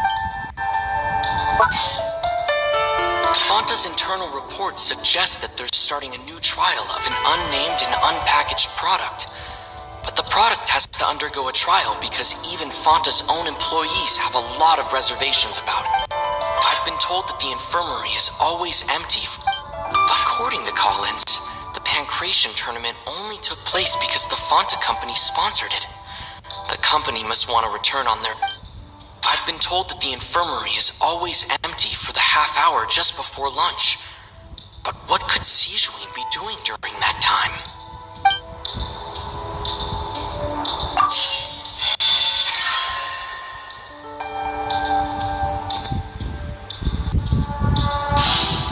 So that's what's going on. Paimon understands it now. Who would have guessed?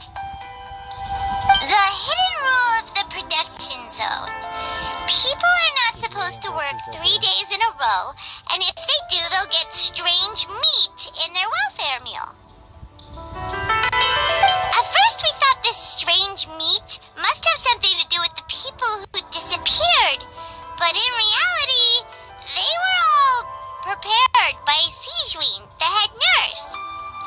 She often visits the production zone to observe the workers' health and makes a note of anyone who has worn themselves out after 3 full days of work.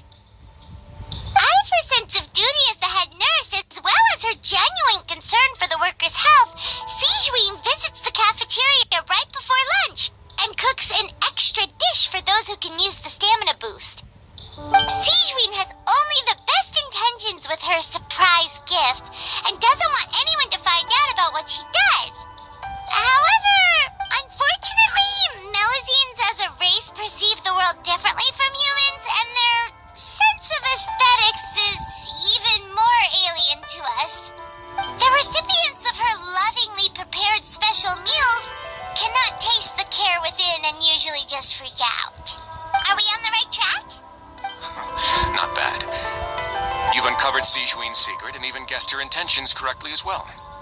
It's nice to know that her efforts have not gone unacknowledged. Alright, now for my next question. There are also some hidden rules in the Pancration Ring, including the one that you're not allowed to support both sides of a fight. The hidden rules of the Pancration Ring. I remember. If someone tries to support both boxers at the same time, they'll receive a package that the next morning, which contains a strange blood powder liquid. We've also done a lot of research on this matter. Let me see what I found and come up with what I'll answer.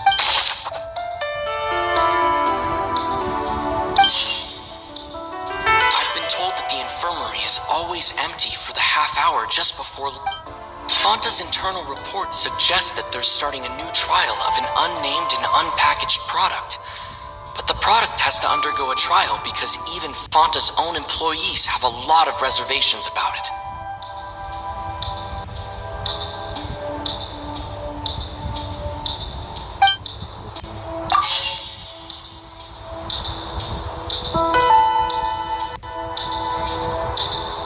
We often see Miss Sijuin observing the Fanta promoter has been struggling because he doesn't recognize the real value of coupons.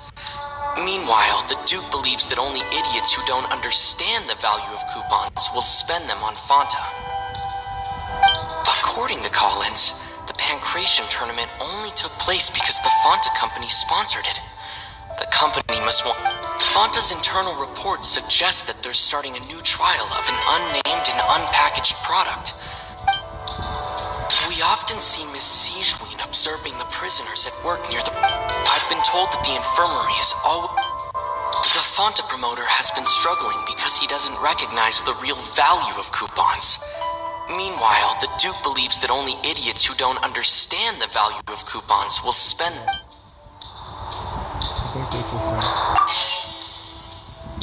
The Fanta promoter has been struggling because he doesn't recognize the real value of coupons. Meanwhile, the Duke believes that only idiots who don't understand the value of coupons will spend them on Fanta. Fanta's internal report suggests that they're starting a new trial of an unnamed and unpackaged product. But the product has to undergo a trial because even Fanta's own employees have a lot of reservations about it. The Fanta promoter has been struggling because he doesn't recognize the real value of coupons. Meanwhile, Fanta's internal report suggests that they're starting a new trial of an unnamed and unpackaged product. But the product has to undergo a trial because even Fanta's own... The Fanta promoter has been struggling because he doesn't recognize... Fanta's internal report suggests that they're starting a new trial of an unnamed and unpackaged...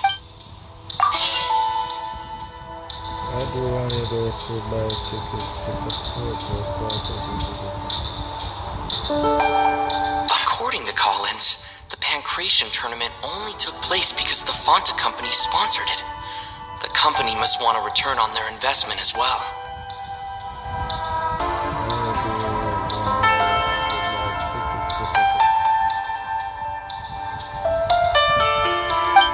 The Fanta promoter has been struggling because he doesn't recognize the real value of coupons.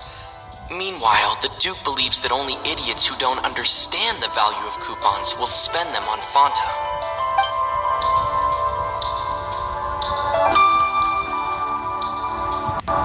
Fanta's internal report suggests that they're starting a new trial of an unnamed and unpackaged product. The Fonta promoter has been struggling. According to Collins, the Fonta promoter has been struggling because he doesn't Fonta's internal reports suggest that they're starting a new trial of an unnamed and unpackaged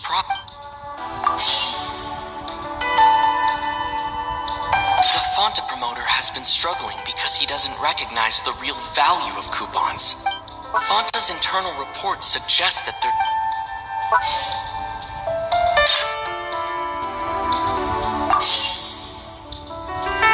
We often see Miss Sijween observing... According to Collins, the Pancration tournament only took place because the Fonta company sponsored it. The company must want a return on their investment as well.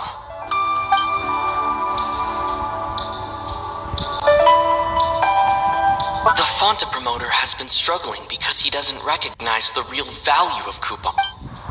Fonta's internal reports suggest that...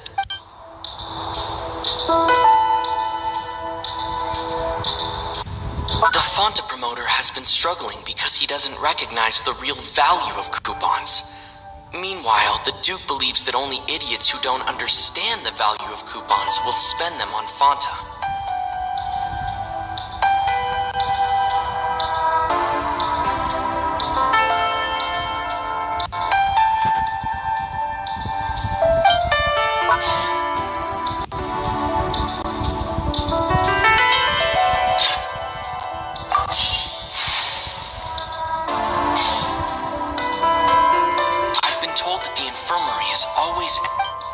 According to Collins, the Pancration tournament only took place because the Fonta company sponsored it. The research notes said that the Melusine... Fonta's internal reports suggest that they're starting a new trial of it.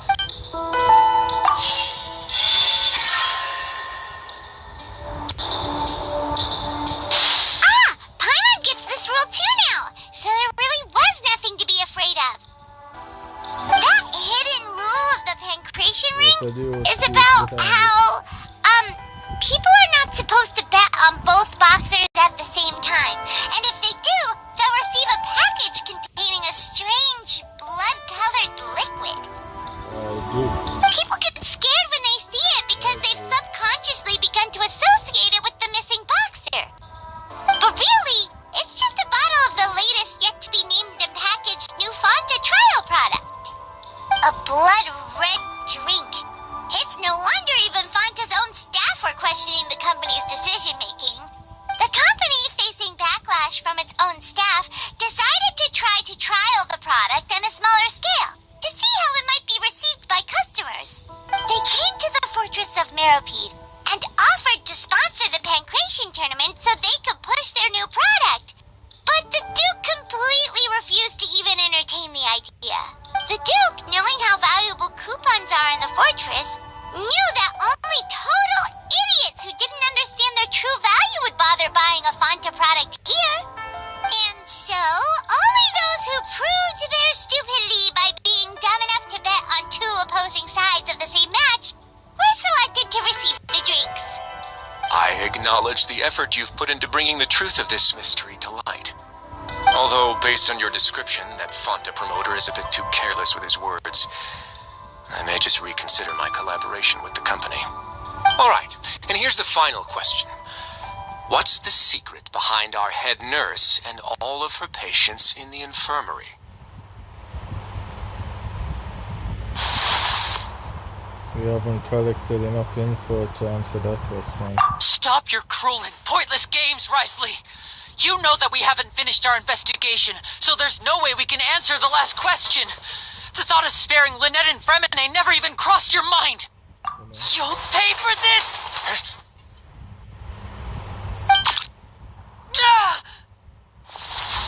What was that? Lenny! Are you alright? Oh, close one. I owe you, Sijween. That was a fantastic shot. It was Sijween. It was nothing, Your Grace.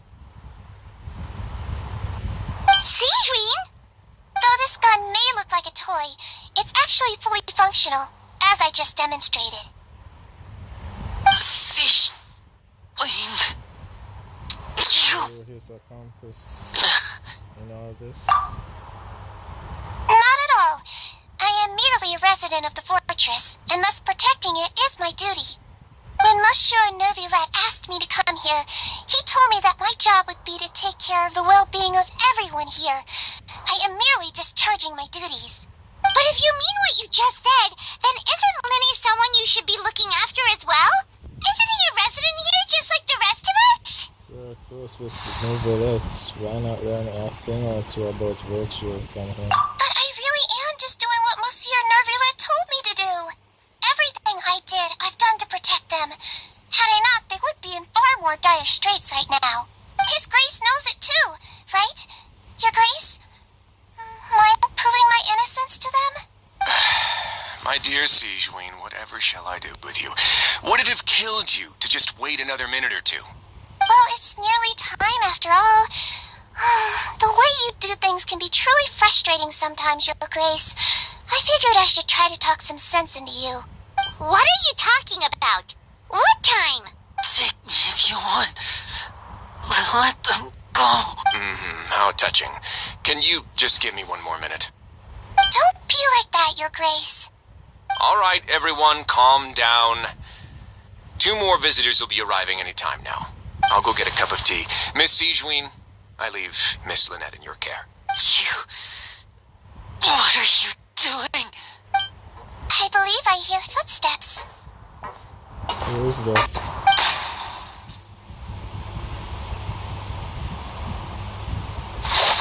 Some space, please. Corinne? Ah, Miss Clarande. My door. Fremine. Fremine. What's going on? What is Clarande doing here? Work. I'm sorry about shooting you, Mr. Linny. The tranquilizing effect will begin to wear off soon. Please take it easy in the meantime, though. What happened to Fremine? Wasn't he diving just outside of the fortress? Why is he looking like this? These symptoms, you can't be.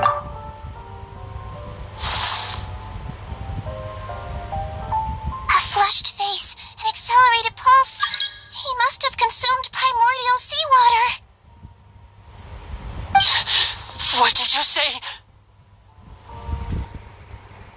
Please, make some space. I'll need to give Mr. Fremine a more thorough checkup. Your Grace, I'll leave the rest to you. I'll talk to Clarande while you get Fremine to where he needs to be. Everything else can wait.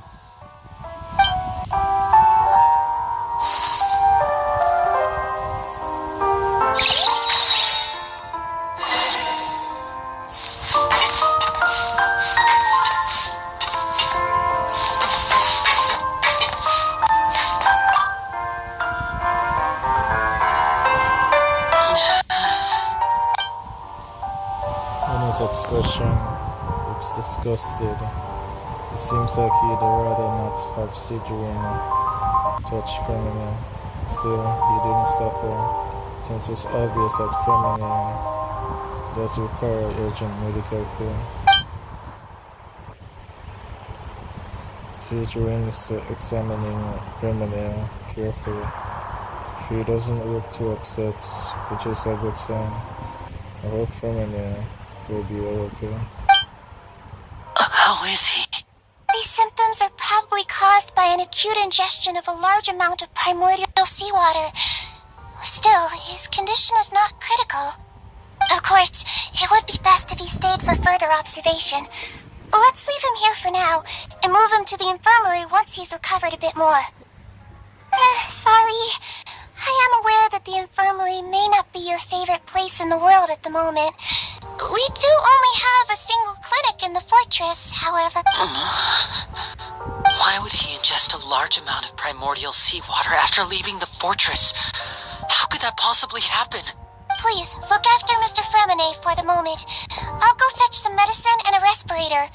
Oh, I'll bring Miss Lynette back with me. Where is she? How is she right now? Oh, she just took a nap in an empty room after I tranquilized her. If my calculations are correct, she should also be waking up right around now. You might not believe me, but His Grace and I actually made some snacks and tea for her.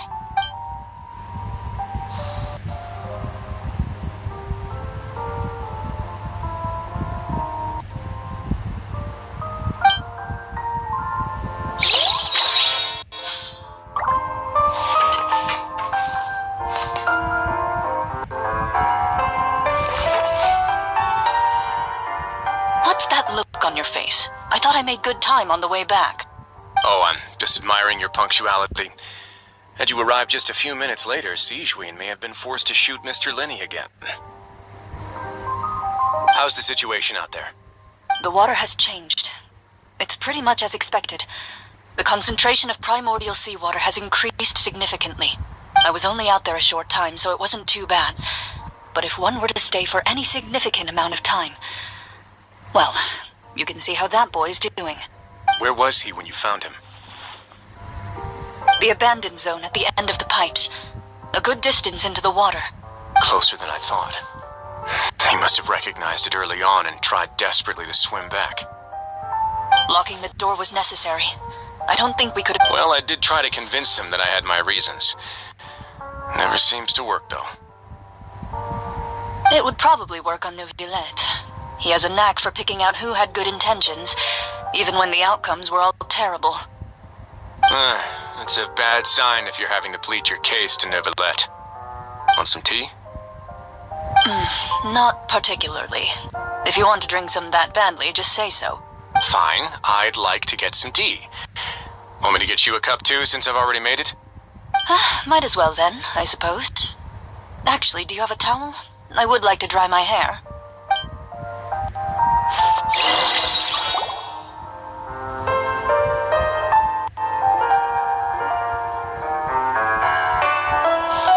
Lenny, are you okay?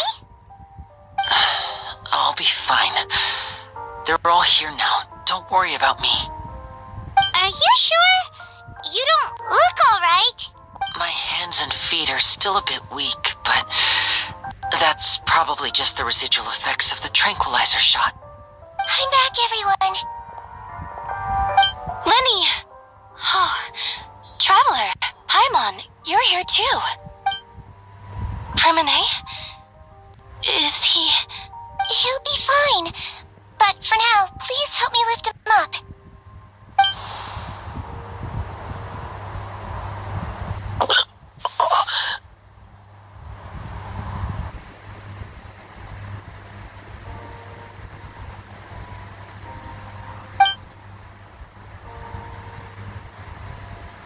His breathing's beginning to slow down. Give me a hand and help me get him to the infirmary. Yeah, I'll take him from this side. Lynette, together? On it. Traveler, you seem pretty worried about him. Want to come with us? The Duke and Clarande are gone. They probably went to get some tea. The Duke will explain the truth in just a bit. Miss Clarande will need a break, since she only just returned from rescuing Premone out of the sea.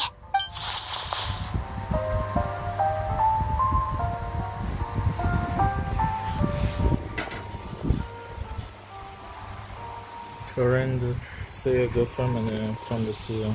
Just what happened there.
We're all here.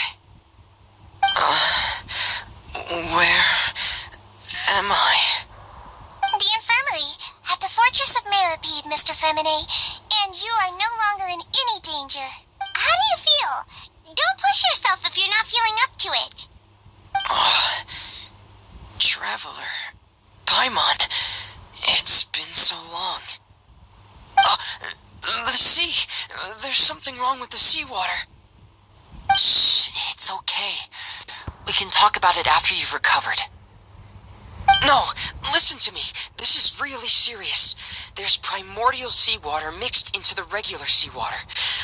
I don't know why it's there, but no one should touch it. What happened after you snuck into the pipe? Pipes.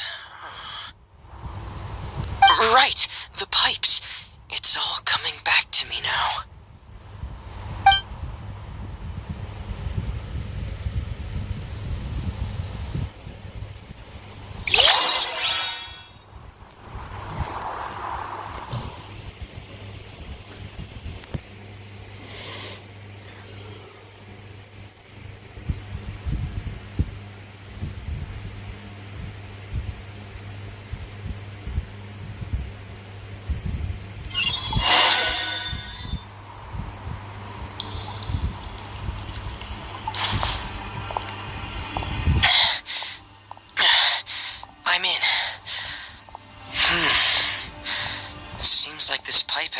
used in a long time. It looks abandoned.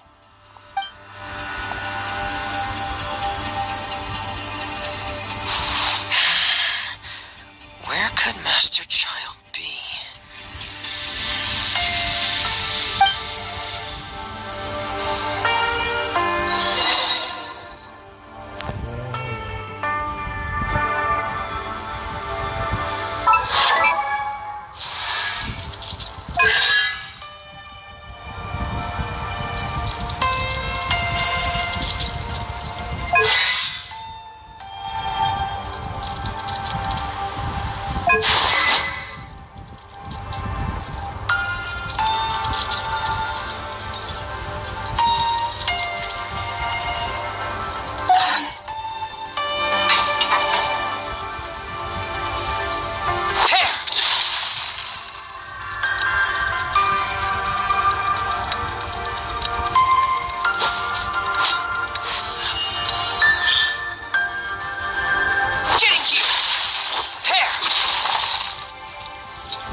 This mechanism looks like it's been tampered with.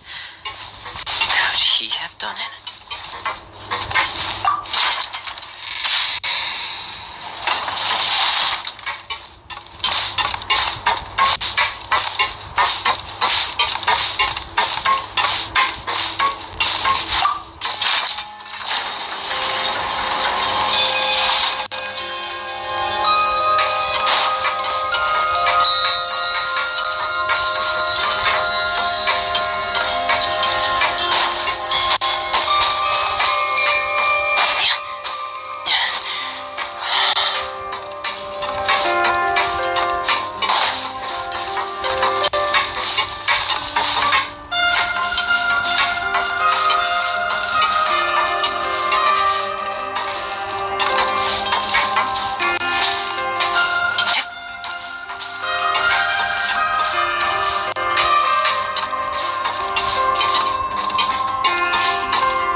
water starts.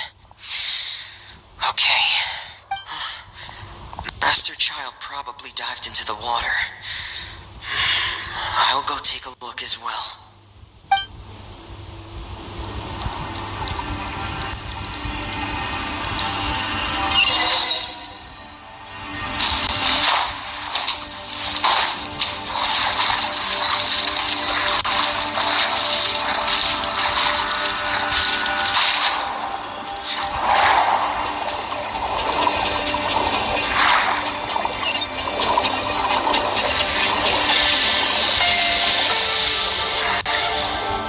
Vegetation here is a bit more sparse. These traces aren't natural. A person must have left them, and recently. There are traces here too. I need to keep going. The traces are gone, but I don't see where he could have gone from here. Wait, what the?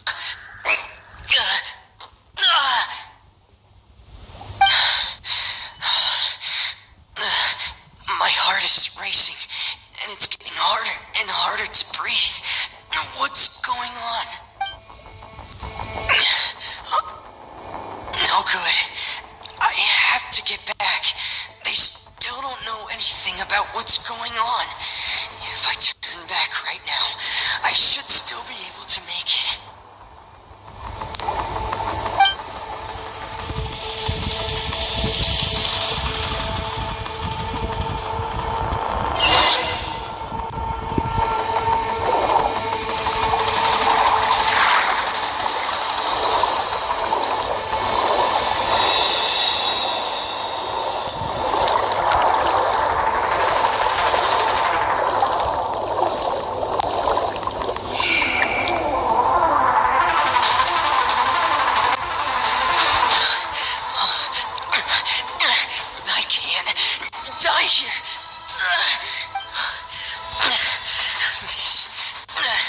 This is bad.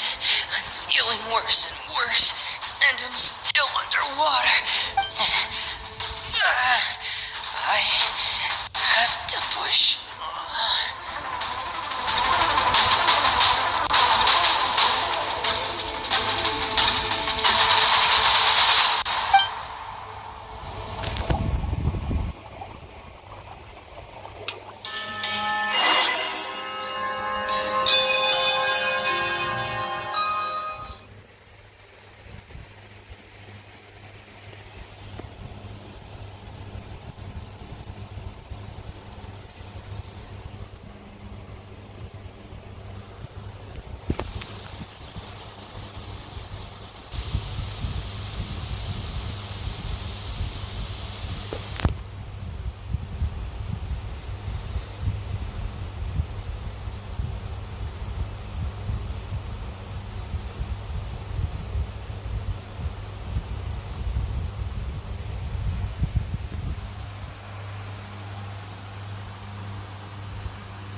other words, the trail you were following vanished, and you had no idea where Master Child could have gone.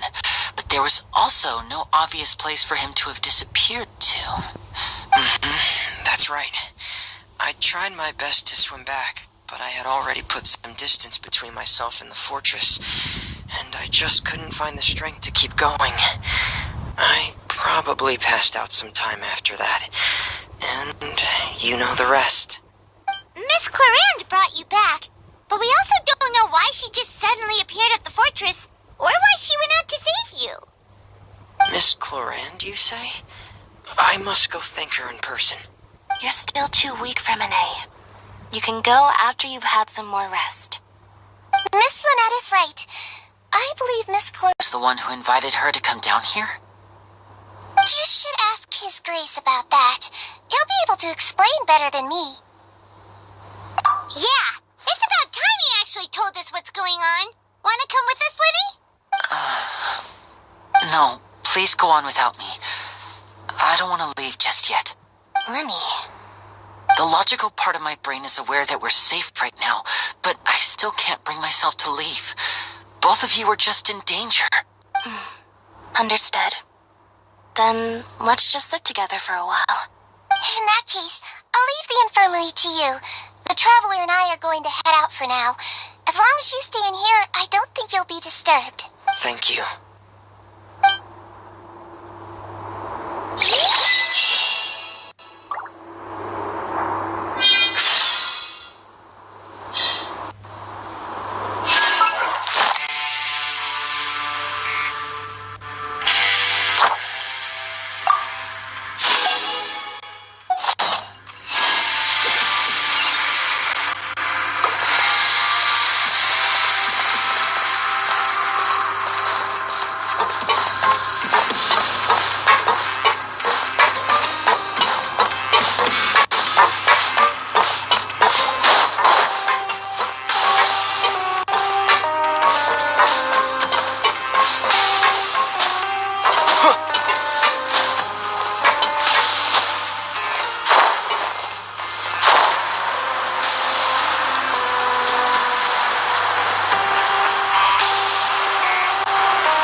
I take it Mr. Fremonet's condition has stabilized? Of course! I wouldn't have left the infirmary otherwise. I've been expecting those two, but might I inquire as to the purpose of your visit, Miss Siegeween? I wanted to check up on Miss Cloran. How are you feeling? Mostly fine, I think. If you don't mind, I'd like to perform another quick physical exam. It'll just take a few minutes. All right. Thank you for looking out for me. I'll take my leave for now, then. Well, want to explain yourself, Risley? Of course, but I'm not partial to the word choice of explain. How about enlighten? He's saying right now as much as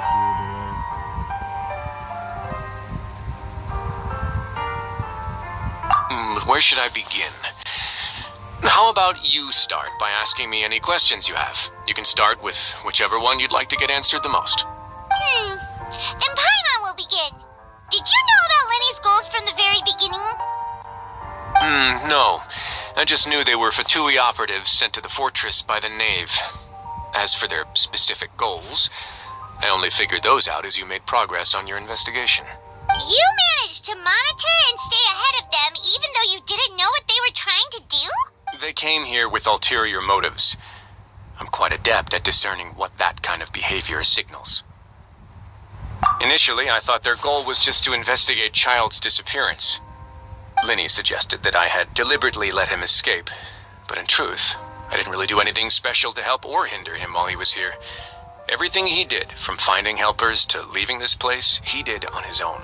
Of course, it's inevitable that the Knave would make a big deal out of her fellow Harbinger's unexplained disappearance. I'm also quite curious about where that Harbinger went. So I figured I might as well let the Fatui do their own investigative work. All I care about is the answer. So you were hoping Lenny's group would just do your work for you. You make it sound like that's a bad thing. Obviously. Unfortunately, things didn't go as planned. I assume that Fremine has told you already, the ratio of primordial seawater around the fortress of Meropide is on the rise. The Forbidden Zone has always been Lenny's target, and you got roped into that investigation after running into him. I began to intervene out of concern for your safety, and also to prevent the fortress from becoming entangled in more irksome matters. Are the rumors true? That you're also a former criminal? Why would you put it like that?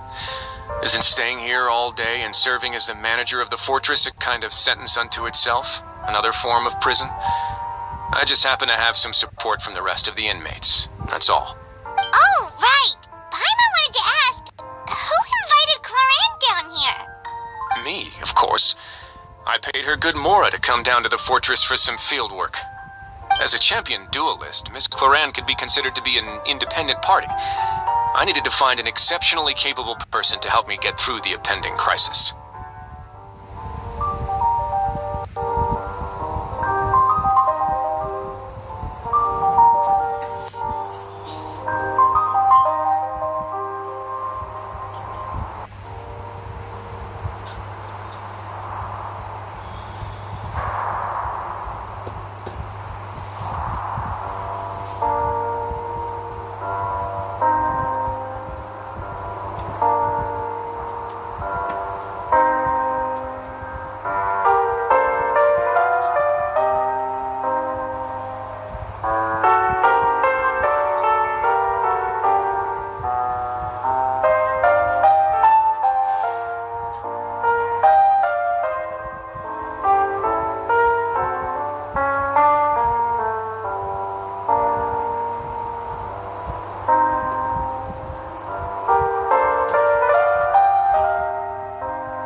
credit is due, that boy is quite adept at diving. Had conditions not been as hostile as they were, he probably would have found the missing Harbinger already. So the Forbidden Zone really exists? That's not something you should be asking after. Neuvillette only asked you to investigate Child's whereabouts. All I need to prove to you is that the Forbidden Zone had nothing to do with the Harbinger's disappearance. That should be clear now that you've spoken to Fremine. But we've already uncovered that there's something wrong with the infirmary, and we've answered a bunch of questions that you threw at us. Isn't it about time that you answer our last question in return? You make a compelling case. Do you really want to know the answer that badly? Yeah, Paimon really wants to know. Even if the truth may not be pleasant. Follow me.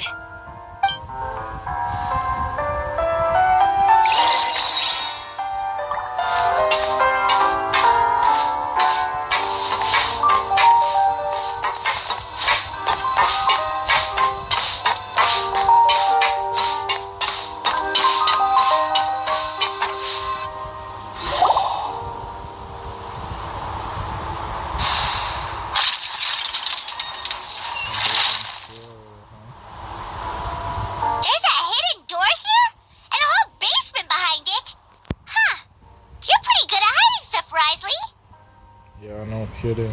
It seems you've forgotten just what kind of place the Fortress of Meropide is.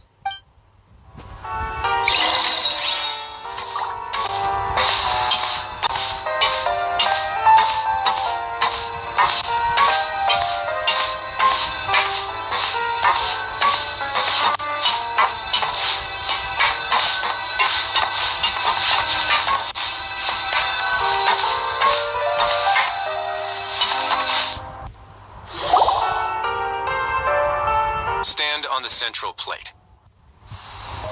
Wait, is there a secret mechanism or... Whoa!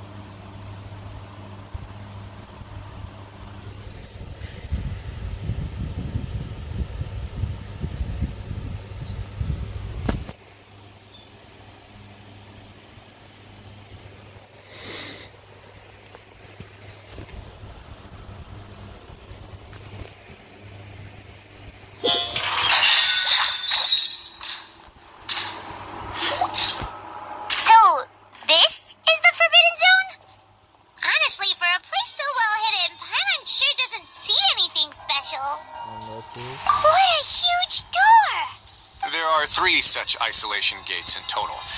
Generally speaking, I'm the only one who's allowed to go inside. Hence the name Forbidden Zone. Am I correct to assume you're going to run on back and tell your little Fatui friends everything? Well, Paimon wasn't thinking of keeping anything from them. Well, I'd advise you wait until you've seen the whole truth of this place for yourself before deciding whether or not to tell them. Okay.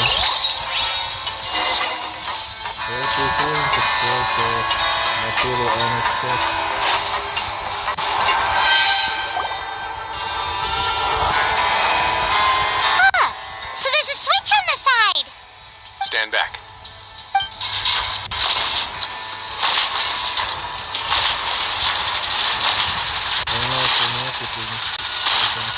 Whoa! They all just went up one by one. That's in the middle of the room. Go on, have a look.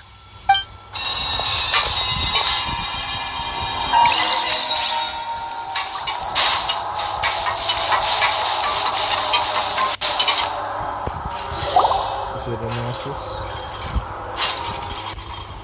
This room is really empty with nothing over here, which is quite strange on its own. There's only a device marked Dada in the middle of the room, which looks like some kind of massive service gate. I've been interested in what lies beyond that gate ever since I assumed leadership of the Fortress of Meropide. Of course, it would be unwise to recklessly open it. but it'd also be risky and negligent to simply ignore any potential danger that could be behind it. The readings on that dashboard have not budged since the day when I first laid eyes on this place. But over the past year, the needle has crept upwards from its original position, likely because some parameter it's been tracking has changed, if only infinitesimally. Normally I would have ignored it, but I happened to have some free time when I noticed it, so I investigated. Any guesses what the reading could be tracking? What a question. Very reasonable guesses. I've considered both of those as well. Unfortunately, our dashboard is tracking something less ordinary. The temperature should vary with weather and climate changes, so for something that rarely shifts, the water pressure is more likely. We ran a few tests to increase the pressure from the outside, but the readings didn't change at all.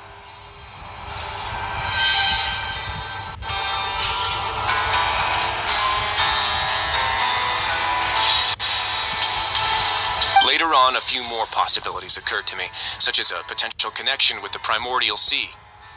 I began to make a few preparations based on that hypothesis. Over the past few days, the needle has moved again. With that, and the symptoms that Fremine displayed after leaving the fortress, I can now confidently conclude that the readings represent the concentration of primordial seawater in the seawater nearby. The concentration of primordial seawater? But we're already under the sea! And that is precisely the problem. We're at the bottom of the sea, and now we're surrounded by toxic seawater. Somehow, primordial seawater got mixed in, and the concentration is steadily rising. Primordial seawater is continually leaking into the sea. Yes, that's very likely.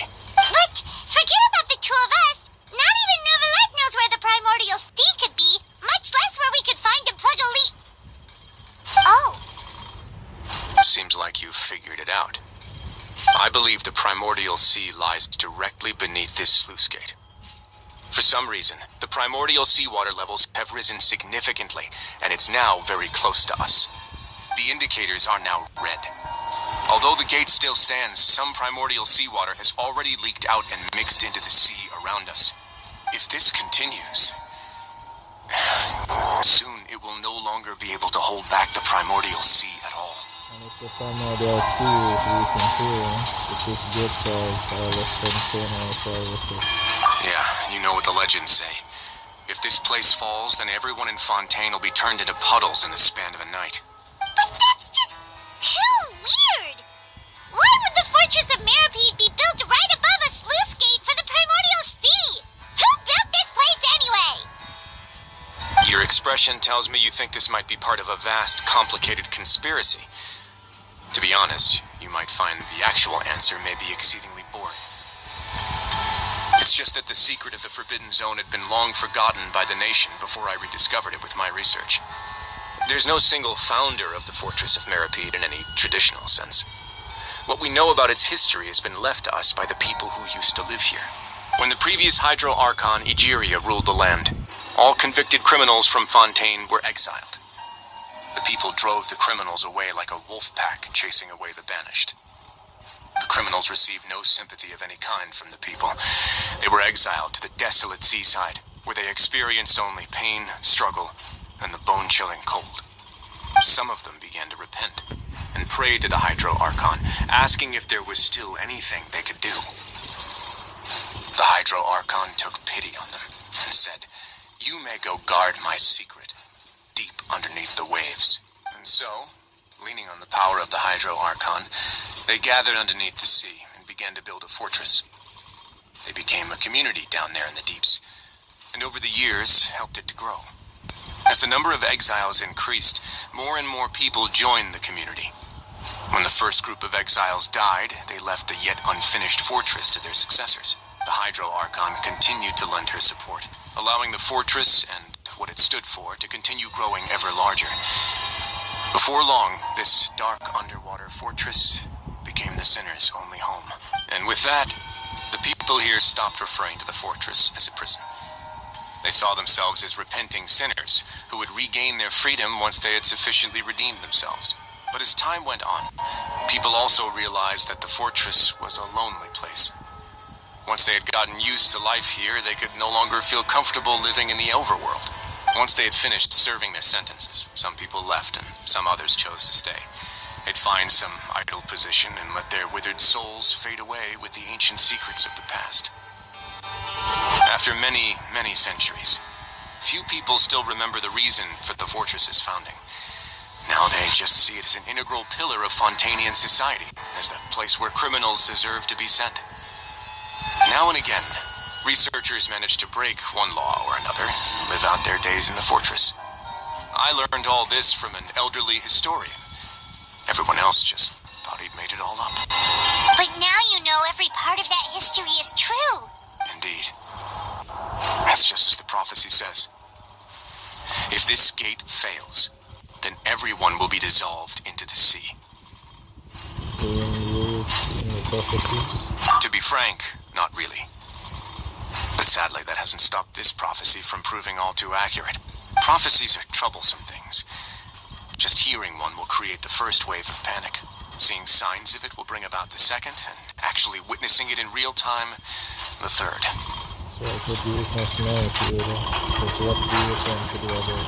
Let's go somewhere else. I want to show you something.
This is it.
This is it.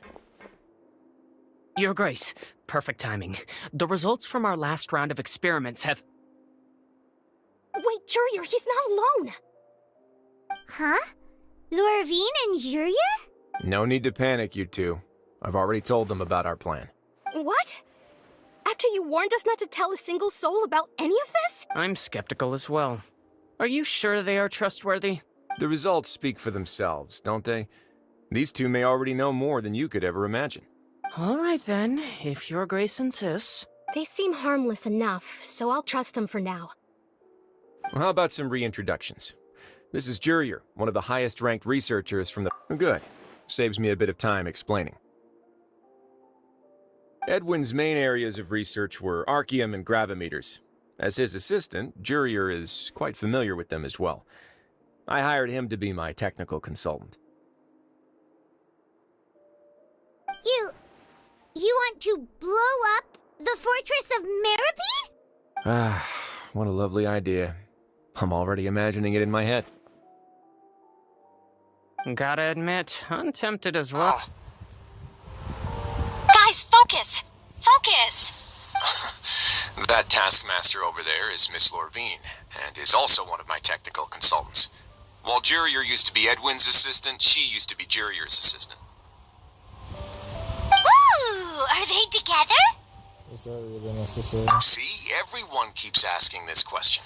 Are you too sure you're not a couple and just using your work as a convenient cover? Your Grace, I am not in a relationship with this man.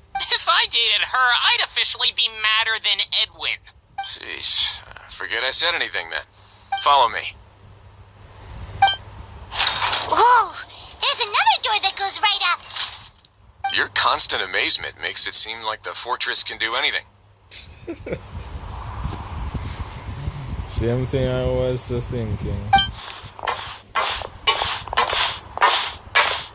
But Paimon really thinks everything's super cool. Reptile wants to destroy it. Is this just a normal room? Well, let's spice it up a bit. And here you go.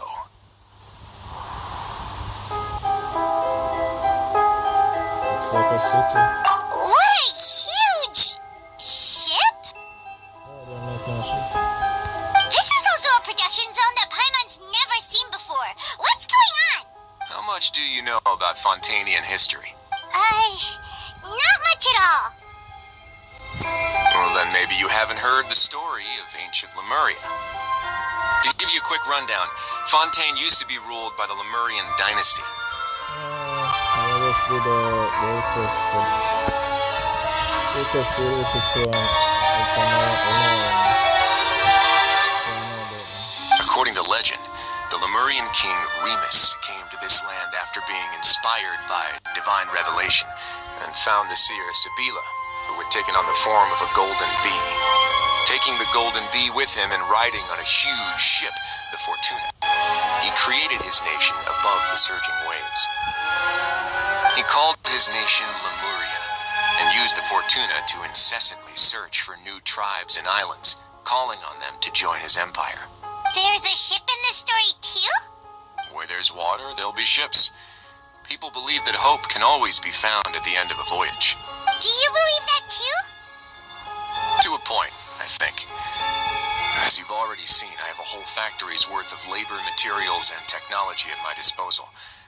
Certainly can't hurt to give it a try. So the moment I began to speculate that the primordial sea might lie underneath the gate, I also began this project. Were you inspired by the legendary Fortuna? Maybe. Fontanians need something to hold on to cope with the impending disaster.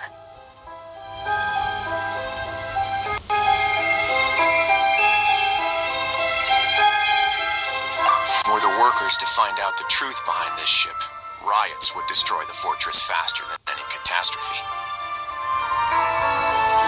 As the fortress's administrator, I'd never make such a reckless call. Alright, that's enough talking for now. I'll need another 3 cups of tea to soothe my throat. Do you have any other questions? Seems like you're good. Come on, I'll take you back.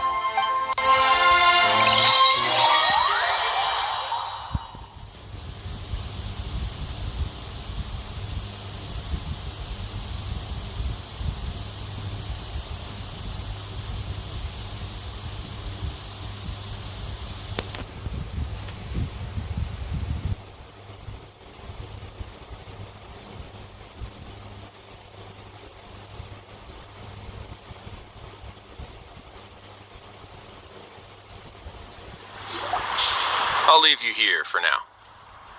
Oh, thank you so much. No worries. But don't forget, it's up to you whether or not you want to share what you just saw. What you do from here on out will likely affect those three as well. It means that my actions now will decide this next steps, so it means good things. In other words, if I want to tell him the truth, I must make him understand that we can't afford excessive conflict right now. Yeah, we'll put a lot of thought into it for sure. Yeah. Great. I look forward to what happens next.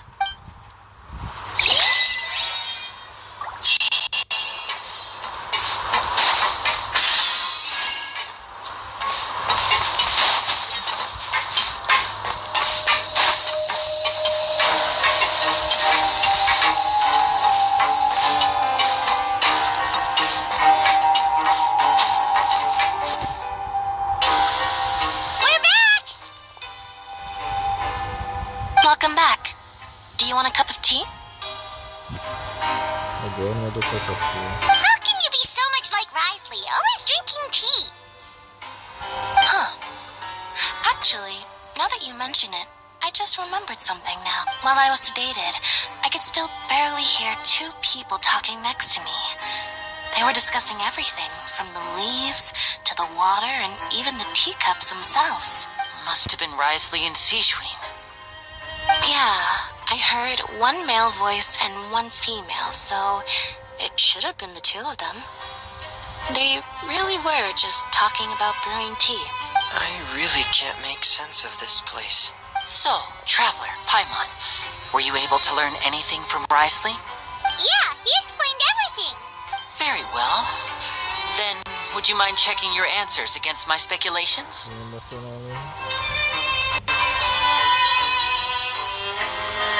Yeah, I took the time to rest, so I'm feeling a lot more relaxed now. Nobody else is around, and Miss Sejuin is also busy with something or other, so let's just talk here. All right, then I'll posit my theories. I asked myself 3 questions. Firstly, why was Fremine affected by the primordial seawater? It was because he dove into the sea. My theory is, the long-lost primordial sea is probably very close to the fortress of Meropide. Ooh, he's good. He got that right on the first try. That's our Lenny. Secondly, Risley's attitude changed dramatically during the course of our stay here. He ignored us completely at first, then suddenly roadblocked us. Why? Because of the forbidden zone. I spent quite a long time thinking about this. If he has been monitoring the Fatui since the very beginning, he probably ignored us at first because he was hoping we could find Master Child for him. Yet again, I think you don't need to tell him any information. What's more, the Fortress of Meropide is not part of Fontaine's court system, nor does it report to Udex Nervulet. Risley is basically the king of a no-man's land. As long as the fortress doesn't do anything about Master Child's disappearance, Father can use it to pressure the Fontaine authorities. And while the two factions are pitted against each other, Risley will be free to move between the parties of interest.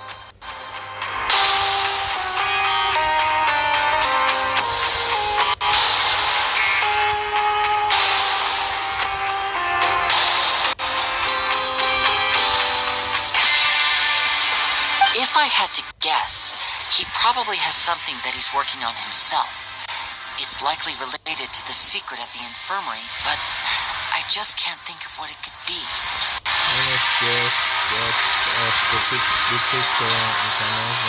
You're super smart! Thanks so much. Then finally, there's the last question. If Risley does have a plan, what could it be? All I know for now is that his plan probably has something to do with the changing nature of the seawater. He's even gotten Cloran to help him out. That can't be the full extent of what he's doing. There's probably a secret passageway behind the block in the infirmary, and there's something big in the fortress that most people here never get to see. He has a bargaining chip, and it could be important enough for Father to deal with him directly.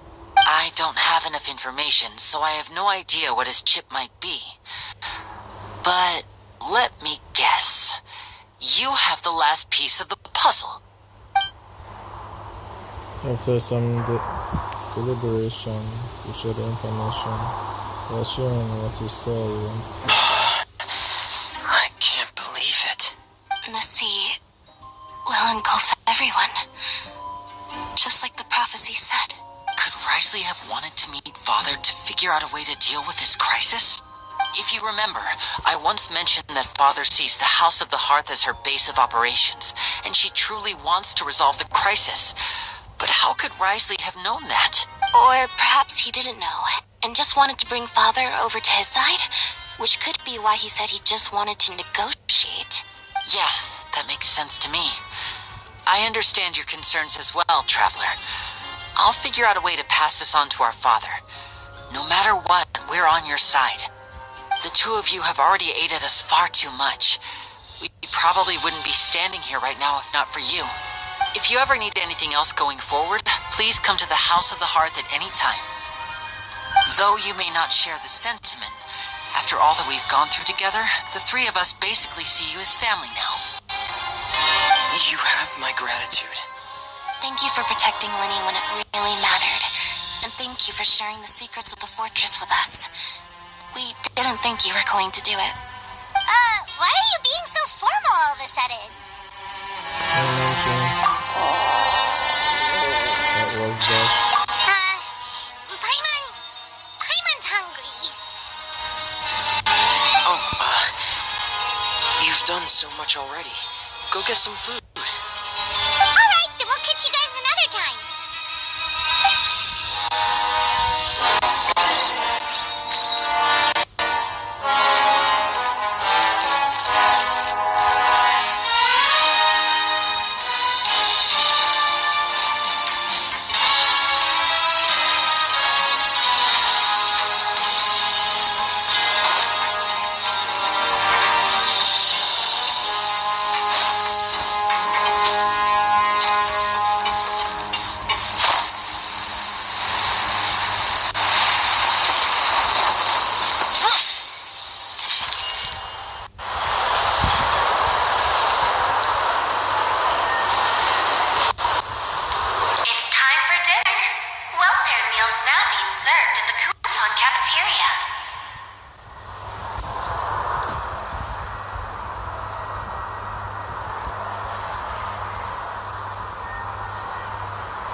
Even though you're so short, you still talk and act like an older sister. Really? You're reminded of an older sister? That's great to hear. Oh, and what did you mean back in Risley's office? When you said that you were protecting Linny and his siblings as well? Oh, that. I just asked His Grace to look out for those children, especially that diver boy. I was getting a bit worried after hearing that something was wrong with the water. Thankfully, Glorand is very strong and managed to save him in the nick of time. His Grace also sealed the pipes after Glorand left, to make sure that Linny wouldn't impulsively chase after his brother. Although the path was blocked, we still stationed some guards there to stop anyone from approaching. They were instructed to only open the door once Miss Glorand had returned. Oh, and I was keeping an eye on Mr. Linny as well. We had to press him, but we couldn't allow him to be in any real danger. You were all super considerate and really thought everything through. It's just what we do down here at the fortress. At least this has been His Grace's style for as long as he's been the leader. Oh, I really wish Monsieur Nervula would come down here more often too. I feel like he'd like it here, with all the darkness and chaos. But that doesn't make sense at all. It's hard to imagine Nervula outside of his office. Get a good night's rest, you two. You both worked very hard.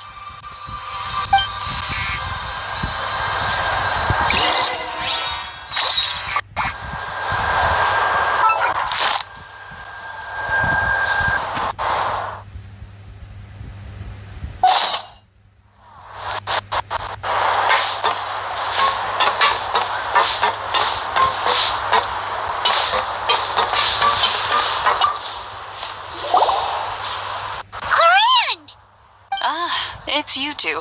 How's dinner? It's all right. Miss Sigewin really put in a lot of effort. So we heard that Risley invited you to come down to help, and you saved Fremonade too. You sure work super fast. Oh, it was child's play. Still, Paimon didn't know even champion duelists could take on side jobs. Oh, and why aren't you eating with Sigewin and the Duke? Won't you get bored eating by yourself? Miss Sigewin was with you, and the Duke has business of his own. Actually, didn't Navia say that you went out for dinner with her as well? Yeah. First time in a long time. First time in a long time? So you mean you've gone out to dinner with her in the past? In the past, yes. You seem to be enjoying yourselves here. This is the Anakaria work trip for us. Things will be getting messy at the fortress soon. Don't run around unnecessarily.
just happened.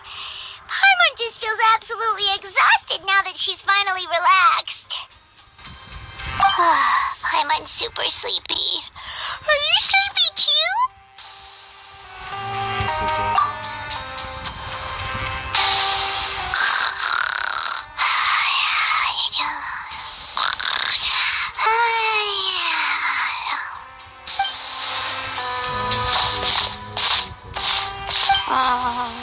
Delicious. Paimon wants seconds for free.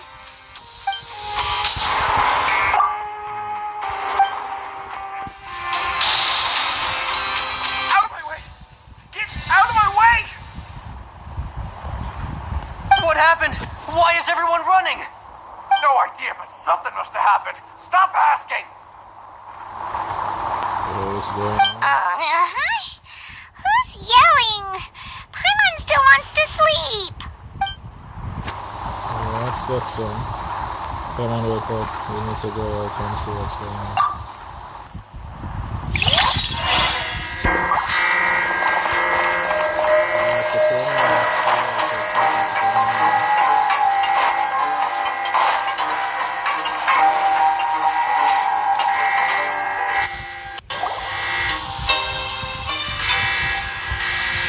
What happened?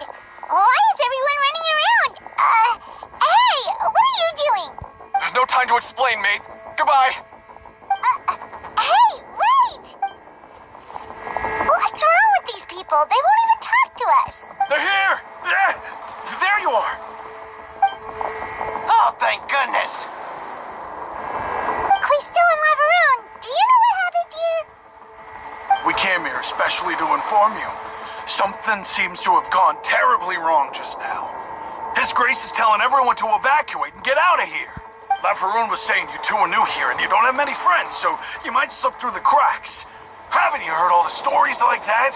An evacuation is successfully completed, yet you only find out once you do a head count that 1 or 2 people are missing. Wait, weren't you the one who brought that up? Why is it suddenly my idea? Hey, shut up! Okay, whatever. The point is, you should come with us. You said his Grace said to evacuate outward. Yeah, he said to get as far away as possible, upwards and outwards. And that means whatever happened must have happened down below. When there's not goods at the bottom. Oh no, it can't be that thing! Oh, wait, what? What? Hey, where are you going? We have to go find the Duke! You two just go and get out! Go on without us! Hey! Be careful! Attention! Please evacuate upwards and outwards, upwards and outwards.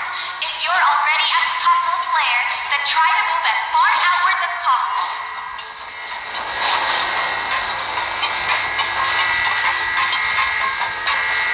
Attention! Please evacuate upwards and outwards, upwards and outwards.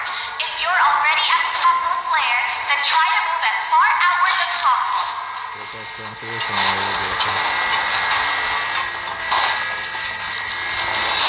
Attention! Please evacuate upwards and outwards, upwards and outwards. If you're already at the topmost layer, then try to move as far outwards as possible.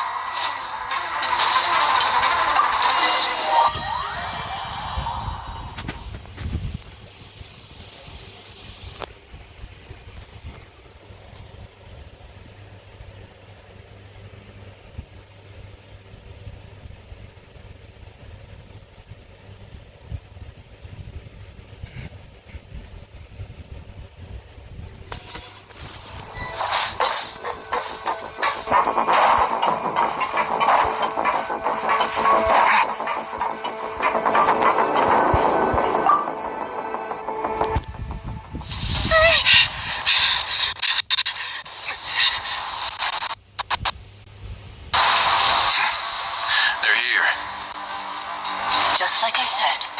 We have it!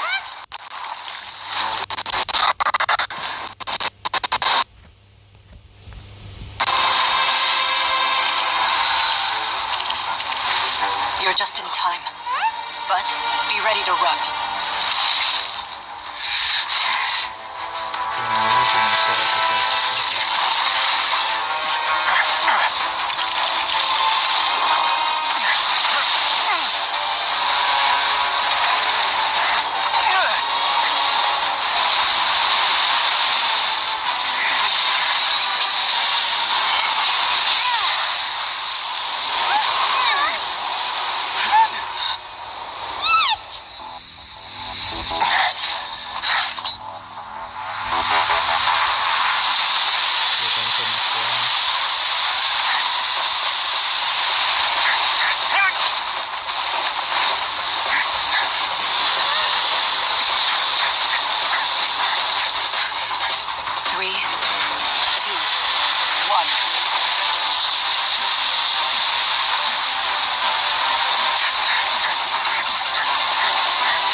This won't hold it for long. Find Neuvillette. Tell him the defenses are about to collapse. Then what will happen to you? Until he arrives, we're the last line of defense.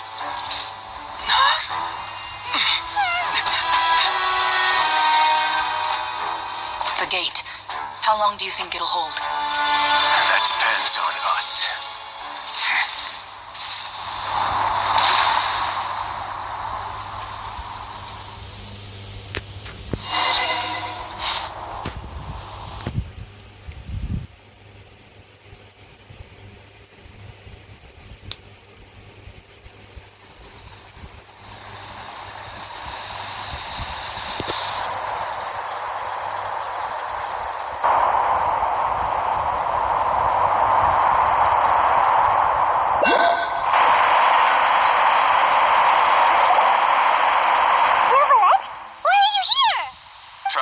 I need you to head to the Opera House immediately. Farina will soon be meeting with the knave there. You must protect Farina, and make sure she doesn't spend too much time alone with her. Seriously, another problem? Okay, you can explain everything else to me later. Will do. You have my sincerest gratitude.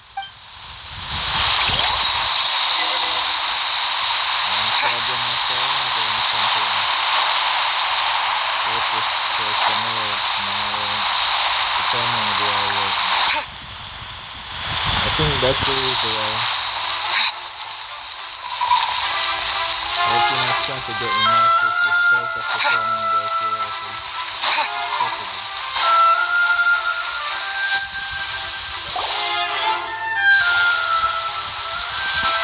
Look! There are a ton of Fatui and Palais Mermonia people over there. The knave is probably here already. We need to hurry. Are you two the traveler in Paimon? Monsieur Neuvillette has left instructions. Please follow me. Though I'm sure he's already explained, this should be a mostly cordial conversation, unlikely to give rise to violence. But it would be most appreciated if you could protect Lady Farina to the best of your abilities.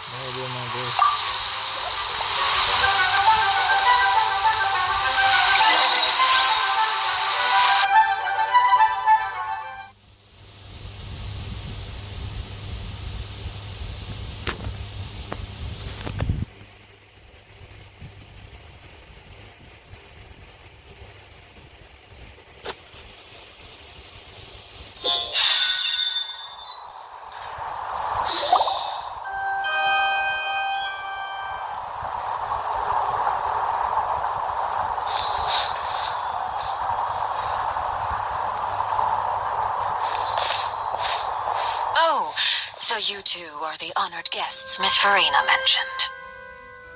Of course, vision would be too lonely and unbecoming of my station.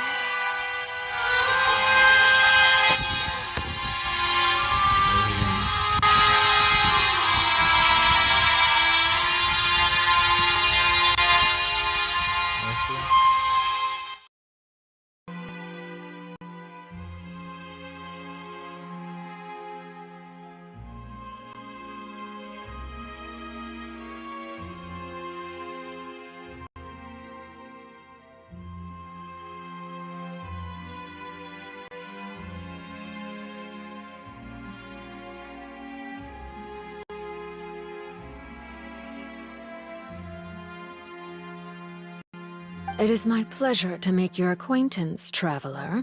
I have heard much of your accomplishments. I am the Knave, one of the 11 Fatui Harbingers. Yeah, I'm all aware of that. You're quite famous as well. So this is enough to head off the house of the house. And women, she brings Scotty. She certainly does not seem easy to deal with. Pleasure to meet you too. I've already prepared seats for you. Come, sit beside me. Perhaps you two are unaware of how Miss Farina and I do things. You see, we actually recently agreed to get together for tea when we had the time. See this? This is a limited type of confectionery that Miss Farina simply adores. There are only 16 slices sold every day. Here, why don't you and Paimon have a taste? She seems friendly enough, but that can't be all there is to her. The nymph is a force to be reckoned with. I should be very cautious around her. Traveler, what do you think of this cake? It's pretty good. It's quite tasty, and I think Pamela agrees too. That's good to hear. So what Child said was on the mark after all. You do share a taste in desserts with Farina and I. Good child. Should have no reason to have said something like that. I wonder how he's doing nowadays. You must have heard, right? He's suddenly gone missing. I'm really worried about his safety, you know. Here's to hoping that he's an excellent swimmer. Well, if in his abilities. Since we're talking about him, I feel like I should add something. His martial prowess really looked certainly pretty impressive, yeah. Farina looks quite nervous. There must be some kind of bad blood between her and the nymph. Oh, so you're also familiar with his aptitude for fighting, Miss Farina. Oh, right. I almost forgot. Child was subdued by Udex Nuvillette right in front of you. Against ordinary people, my colleague would never be on the back foot. But alas, he just never imagined he'd run into such a person. I must express my admiration for Monsieur Nuvillette.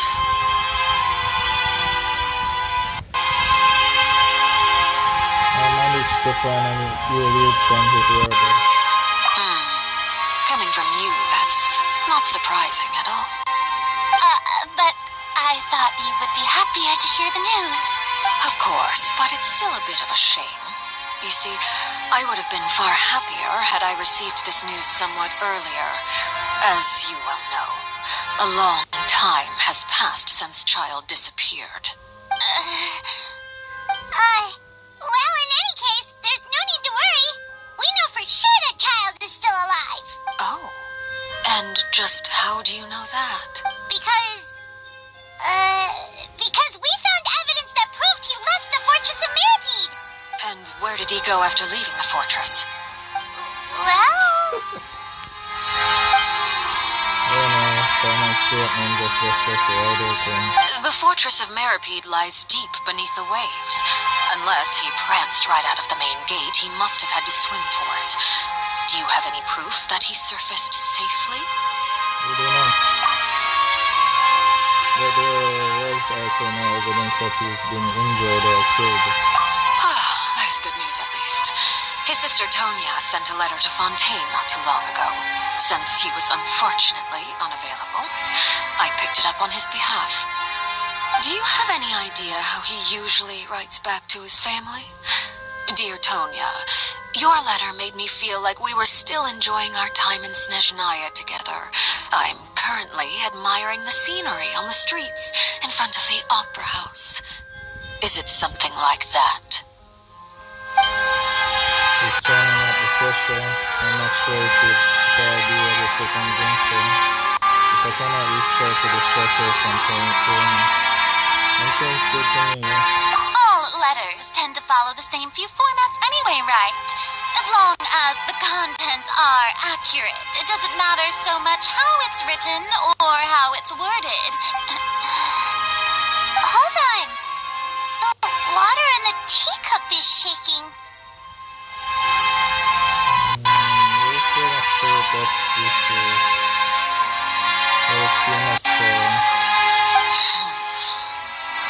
I suppose this is also a sign of things to come, Miss Farina. I don't quite understand what you're trying to say. Have we entered into the next stage of the prophecy?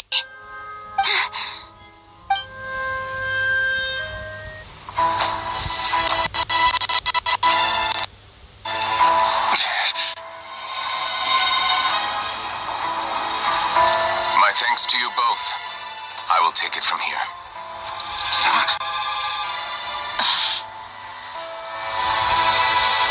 Sure you don't need a hand? Quite sure. Wow. So, what's your secret, huh? Let me guess. Who knows? sense of responsibility. Sounds about right.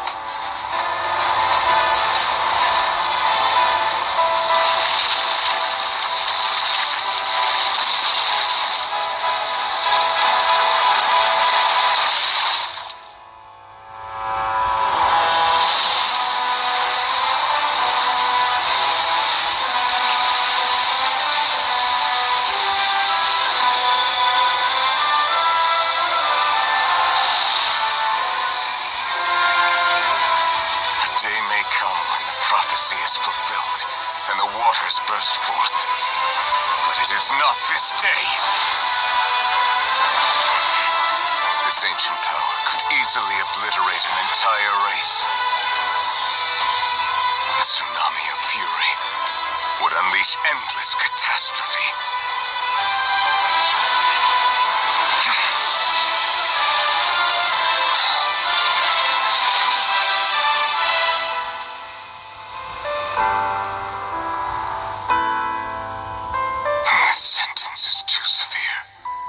Forgive me for overruling it.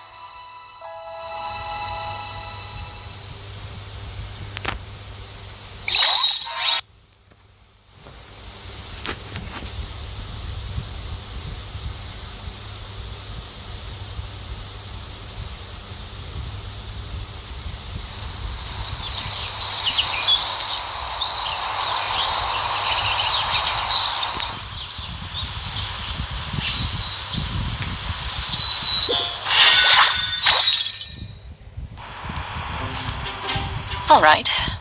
Seems like the problem inside has been suppressed. Let me guess. We're safe for now. Indeed. But only for now. I win this bet. You owe me a present. Very well. It was indeed just as you said. You made a bet?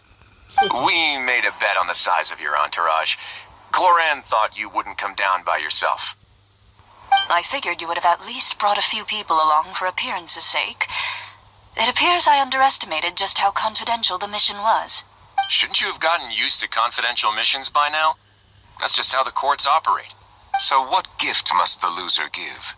Tea? Here we go again with the tea. That wouldn't happen to be a dig at my lack of legal awareness, would it? Well, I'm sure His Grace doesn't consider the fortress to be outside the law. I was under the impression the residents of a place like this would be uninterested in the legal codices. That was obviously a joke. Anyway, you've still got some unfinished business to attend to in the overworld, correct? No need to stay here if you have a pressing matter. We all know you can't leave Palais Mermonia for long. Thank you.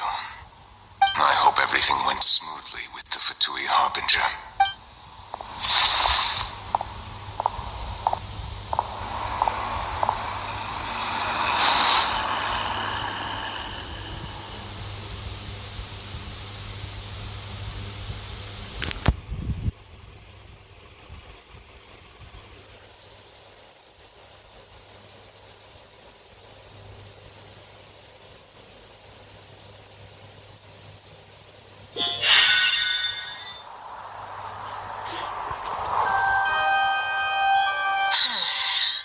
I must say, we've spent long enough playing house. Miss Farina, as the Hydro Archon, I am sure you understand the exact meaning of the phenomenon we just witnessed. Or should I say, that's what I originally thought. But looking at your expression, was I wrong? And you haven't a clue? What are you trying to say? At this point, I don't think there's any more need to speak as diplomatic representatives. Allow me to speak to you now as just a Fontanian. You know the prophecy by heart, and also that every part of it is being proven true. Yet, here you are relaxing, drinking tea, and eating desserts as if it's all nothing more than a few stray bugs in your garden. Do you really think that's acceptable? The prophecy's hanging above our necks like a guillotine. Every faction is looking for a way to either avert the disaster or save their own. Even the orphans of the House of the Heart have devoted everything to saving their homeland. But you?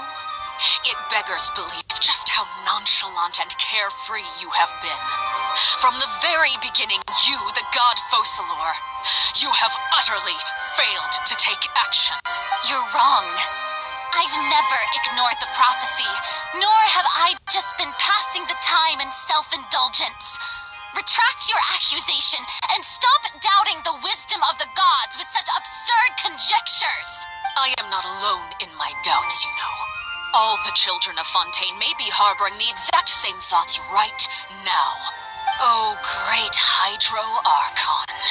How are you going to save them? Save us? How are the people you've sworn to protect supposed to survive in a land that will soon disappear beneath the waves? I have my ways, and I've been working on them for all this time. Even if you look down upon me, you have no right to judge me. Fontaine will be saved. Even if I still cannot see the true future right now, as long as I continue on as I am, I will be able to hold my head up high. Serena not acting like her usual self. She's actually seriously refuting the Newt's accusations. She means what she says. She's not putting on the front. Then I ask you, Miss Farina, just what have you been working on? Where can we see it, and what is it doing to help?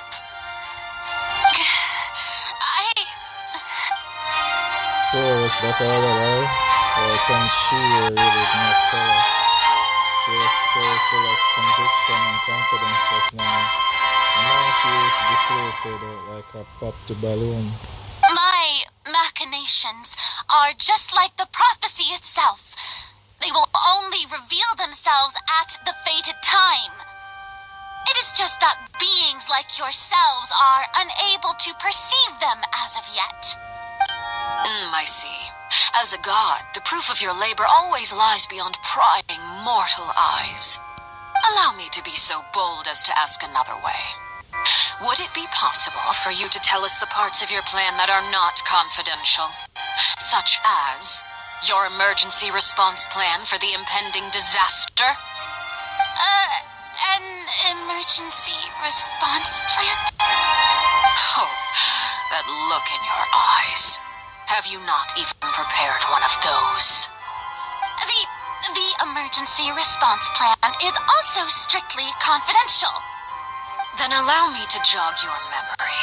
Miss Farina, what is the purpose of your Oratrice Mécanique d'Analyse Cardinal? And what do you plan to do with the massive amounts of indemnitium that has accumulated over the years? The Oratrice? It's just like it appears to be. So you also have no idea. If I'm not mistaken, someone's using it to prepare for something. But unfortunately, it would seem that someone is not you, Miss Farina. I first caught wind of this when Linny tried to investigate the Oratrice in the Opera House. You see, even just getting close to the core contaminated him with an extremely large amount of indemnitium. But even if that had nothing to do with you, then what could you possibly be working on, oh great Hydro Archon? Oh, right. I almost forgot. Udex Neuvillette is not at the tea party with us today. Miss Farina, I suppose you must have ordered him away to take care of some troublesome business. Oh, she's yeah, yes, that's exactly right. Please keep it a secret for me. Of course I will. Although, I must say, Miss Farina, you seem quite insecure without the Udex by your side. Oh, very well. Let's stop that conversation here. There are still a few slices of cake left, so please, help yourselves, everyone. These aren't topics I can speak about. I don't even know what the Neuvillettes task was. If If I had to guess, he probably went down to deal with their surging primordial seal. But can he really deal with it all by himself? He just did. And he's pouring out, being truthful or not. Traveler, I heard that you were recently commissioned to handle a few matters on behalf of the Udex. Why don't you take an extra slice of cake? Those who work hard deserve gratitude and praise. You too, Paimon. Thank you. Paimon will take you up on that offer.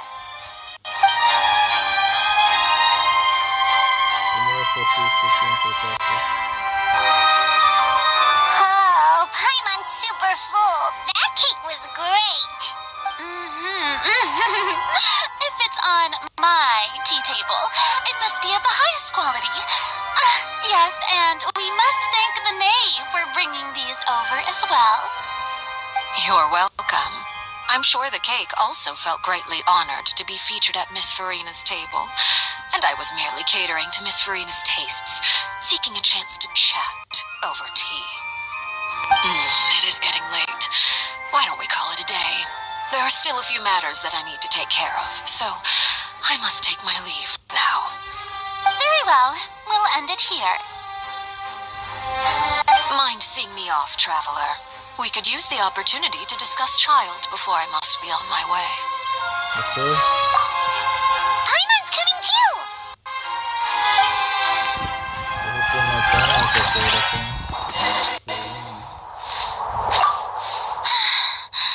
The tea party turned out to be even more difficult than I'd imagined.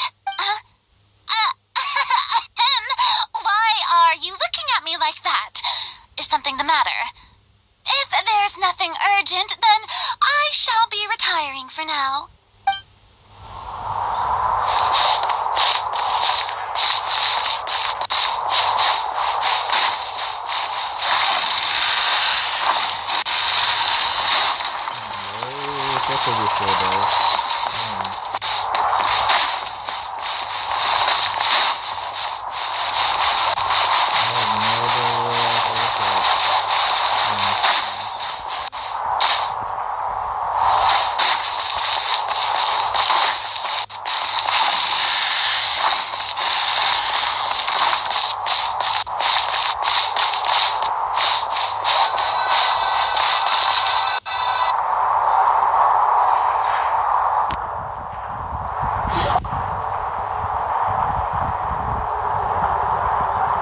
I'm glad that you were willing to come with me. Of course, Child was just an excuse. I have no interest in your dealings with him. That's what Paimon thought. What do you want to say? You lent your aid to the children of the House of the Hearth. As their father, I would like to express my gratitude. I don't think that's what you wanted to talk about. Do I look like an irresponsible father to you? The House of the Hearth is very important to me. You should know that I care deeply about my children. Is there nothing else you wanted to say? That was all. Formal topics should be discussed in formal settings, and informal topics in informal settings. So this is an informal topic. I know you just returned from the fortress of Meropide. Relax. I have no intention of trying to get anything out of you. Linny, Lynette, and Fremine are still there, and I trust their judgment and abilities. They've all been working very hard and have always done all they can to fight back against anyone who tried to stop them, especially Linny. You mean Ridesley. He's a tricky one to deal with. It's unfortunate that Linny's so eager to prove himself that he can't learn to rely on others, including me. By the way, and you can just consider this a bit of idle gossip, but what's your impression of Farina? You are outside of our disputes, and the freest person in all of Fontaine, able to move around most easily. Allow me to share my perspective with you. And that's everything that happened during the trial. Master Child was declared guilty and immediately transported to the fortress of Meropide. Didn't he say he was coming here on vacation? Does he not feel an ounce of shame for all the trouble he has caused?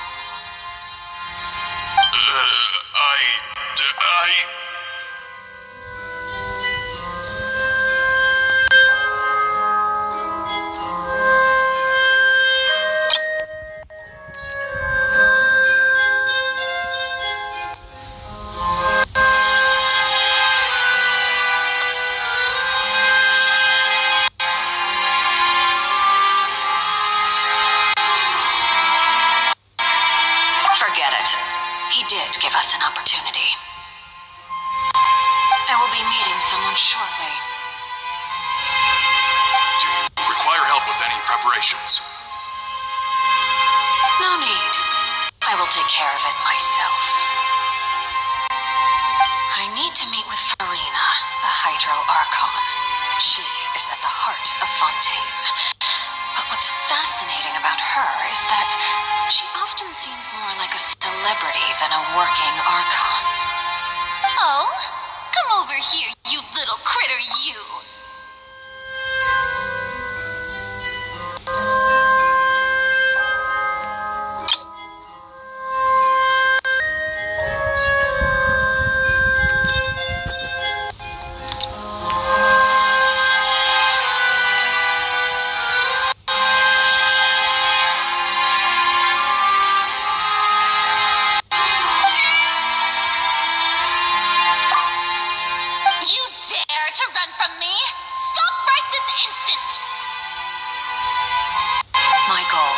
To discover the location of the Gnosis. But I didn't expect the chance to approach Farina to be handed to me on a silver platter. This is so easy, it's actually making me a bit suspicious. Anything left unguarded is usually just bait. But no one will blame someone for taking the bait. After all, from the moment it was attached to the hook, the bait is meant to be sacrificed. It's just as I guessed in the second before I struck.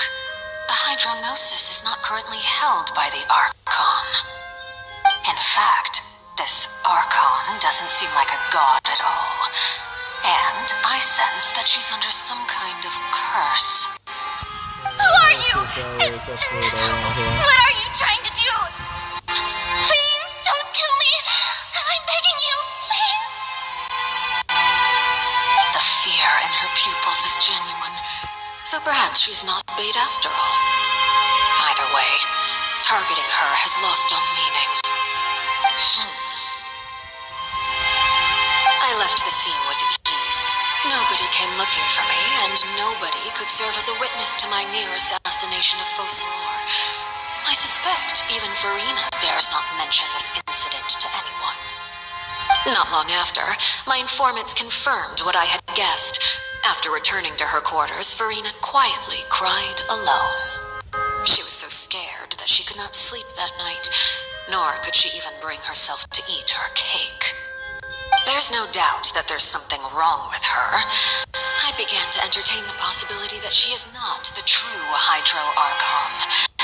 Perhaps Eudex Nuvillette is actually the genuine article. She's not running. Nuvillette acts more like an Archon than her.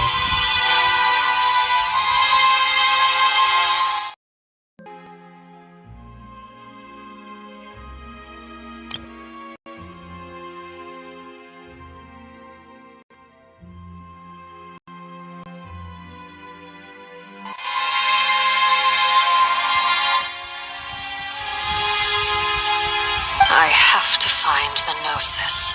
If the Nuvillette hypothesis is correct, he is probably in possession of it. Alternatively, it might have been hidden in a place that's hard for ordinary people to access. Yes, Father. My dear children, please speak.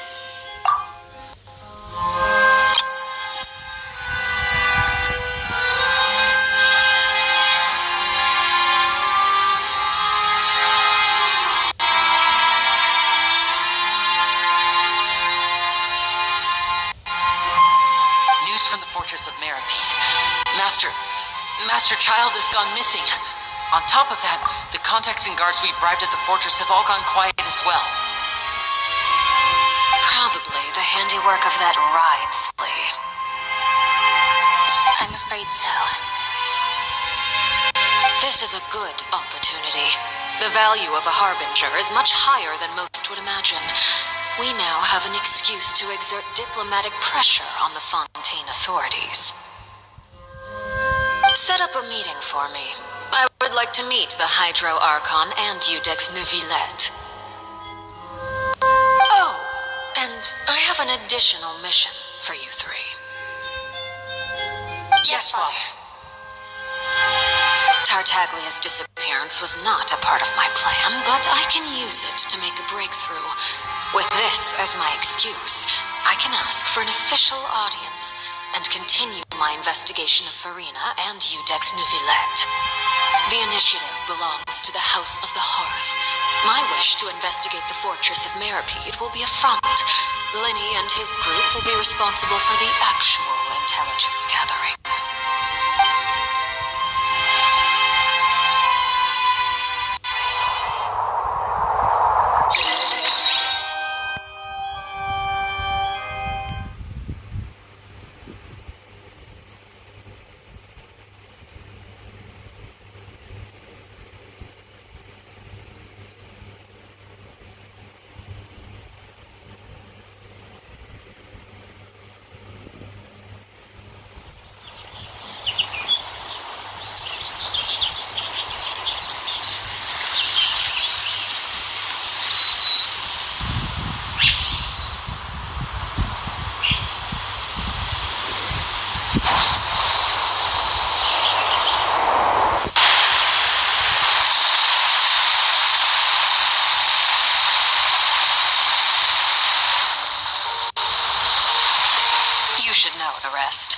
Lenny's group is quite close to you, so they wouldn't have hidden anything from you.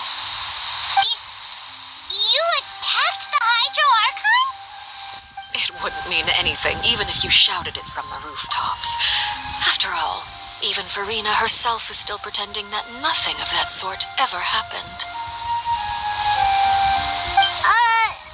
Alright then. I've now had 2 chances to enjoy tea with Farina. I have to say, the leadership of Fontaine is even more inscrutable than I had imagined. I once surmised that Udex Neuvillette must be the Hydro Archon, but now, that doesn't seem right to me either. I am a servant of Her Majesty the Tsaritsa. Over my years of service, I've learned how a real Archon conducts and carries themselves. Whether Udex Neuvillette or Farina, neither fits the bill. It's hard to imagine either of them as the Archon.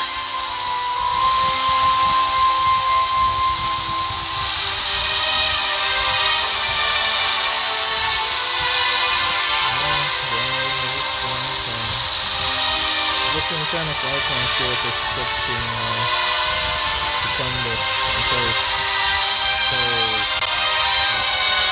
kind of Archon she's expected to be here with someone like Zambia and yeah, but Farina is a different case. Something goes for Nahida too. Of course, that is all just how I feel. Gut feelings often do not require justification. It is, however, quite amusing to me that after all my years working in intelligence gathering, I've come to realize I am at a complete loss regarding the identity of the god of the land of my birth. Don't you think Fontaine is quite intriguing? A catastrophe looms, yet many secrets have yet to rise to the surface. It looks like Fontainians will have no choice but to save themselves. Ultimately, though, one must survive in order to do anything else. Should the need arise, I would be happy to cooperate with you. Always happy to help. You don't need to commit to anything right now, of course. I have a feeling that the situation will continue to evolve. And as your name is often connected with noble deeds, I'm sure we will work together someday. He certainly returned quickly. You must want to catch up with each other, so I'll leave you to him.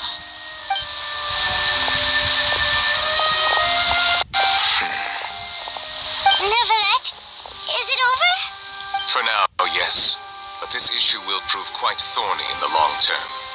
I'm concerned that sooner or later the prophesized events will occur. Thank you for protecting Farina. To put it simply, I use my power to force back the primordial sea and reseal the sluice gate.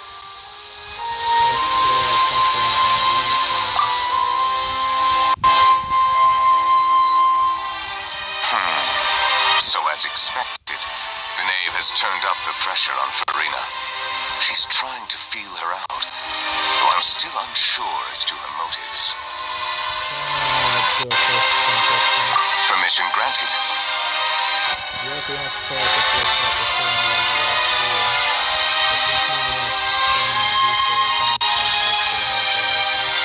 Whoa! It can't be that you're the real Hydro Archon, right?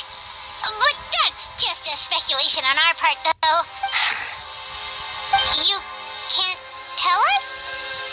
Then that's okay. We can talk about something else. We won't try to force you. You guys in Fontaine are super strange. If by the phrase, you guys, you are referring to Farina and I, then although I'm not sure just what you are trying to imply, I must clarify that I do not share her positions on a multitude of topics. How did you sense in the fortress of Meropide? You didn't manage to protect those that needed to be defended? I believe so. The fortress has a long and complex history. It has seen much grief and suffering. And now, another catastrophe will soon be upon us. I mourn this turn of events. Huh? Why is it raining all of a sudden? The clear sky suddenly replaced with the light clouds. The wind became heavier, like the wind soon going to a downpour. And just moments before, Neuvillette has just mentioned the true sense of fear. Thinking back to the legend, I know it's pure type of a dragon. Thinking back to that legend, and the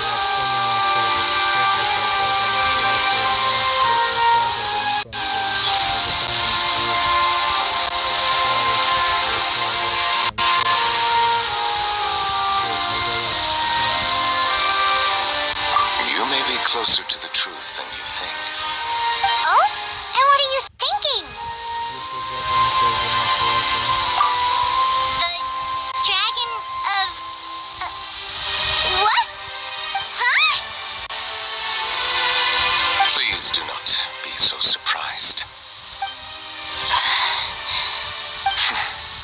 Farina.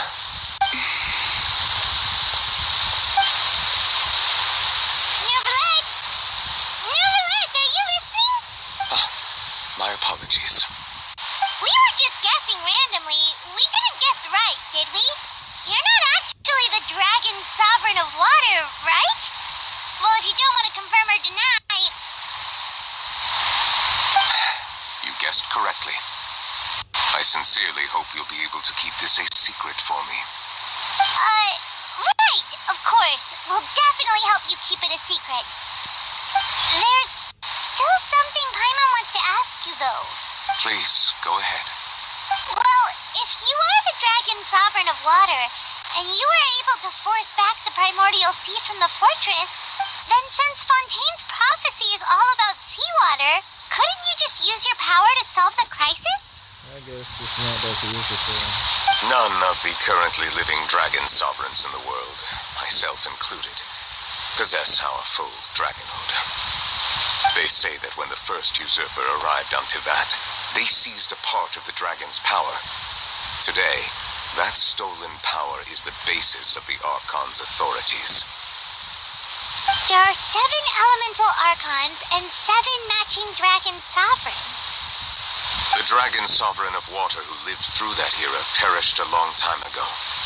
As their successor, I know far less of that part of our ancient history. In any case, I believe I will not be able to do much unless the Archon disappears and returns their elemental authority to me. Given the status quo, however, I would recommend finding another way to deal with the prophecy. Oh, so even you can't solve it. I still have some urgent matters to attend to at my office. If you have any more questions regarding ancient history, you are welcome to discuss them with me at a later time.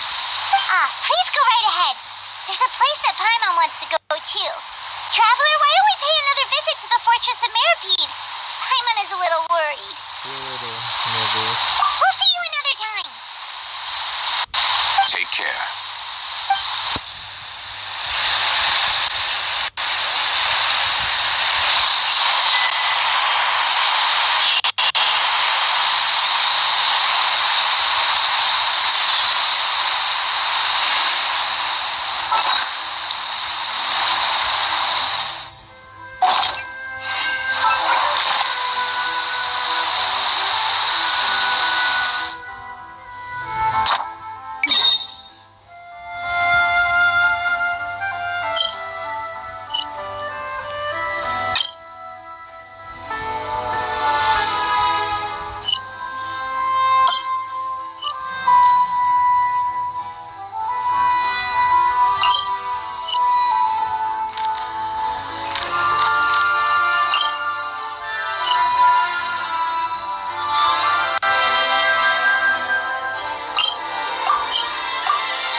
Thank you for completing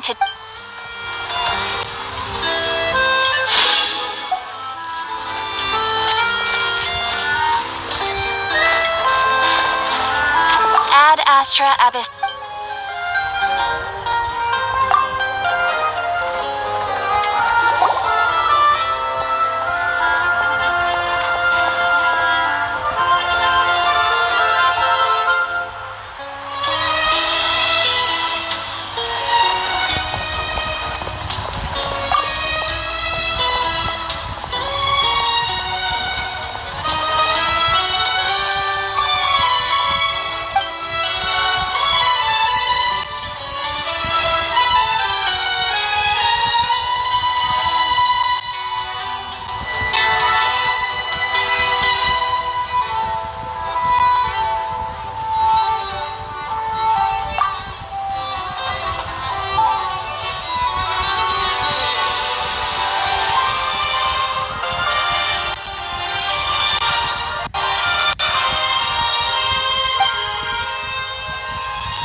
Hmm?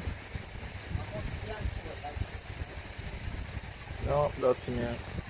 That's me. Yeah. So when you take from Snapchat, that Hmm? yeah, Yes, I was wondering.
Now guess, what suit will this next card be? A bare-teeth cat? Well, well, look who it is. Traveler, Paimon. Hello, everyone. Looks like you're recovering nicely from it, eh? Mm-hmm. Thanks to everyone's support. Oh, right. I managed to work up the courage to thank Miss Clarant in person. Whoa, how did she react? She told me that it was nothing. It was as if saving a life wasn't a big deal to her at all. She also told me not to worry about it. She didn't want to stress you out, that's all. She's right, and it's best not to dwell on it. Yeah. Okay, but check this out. We went back to the opera house and we met the knave. You met Father? Did she say anything to you? She said a few things that were, a bit hard to understand. And also that she's looking forward to working with us in the future. Her attitude towards you is even better than what we'd imagined. That's fantastic. You should believe her. She has her own way of doing things, and she'll do everything in her power to help those she considers close, which now might also include you. Mm-hmm. Father is very capable, and also trustworthy. Oh, Paimon just remembered that she thought Lenny was a bit too proud as well. She said that you should learn how to rely on others sometimes. Got it. Huh. That does sound like something that Father would say. Hey! Are you going to stay here for the next few days? Looks like it, yeah. Excellent. I will host a tea party. For real? Then Paimon wants another serving of cake.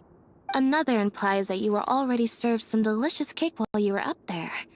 How lovely. Well, next time, you're going to have tea and snacks with us.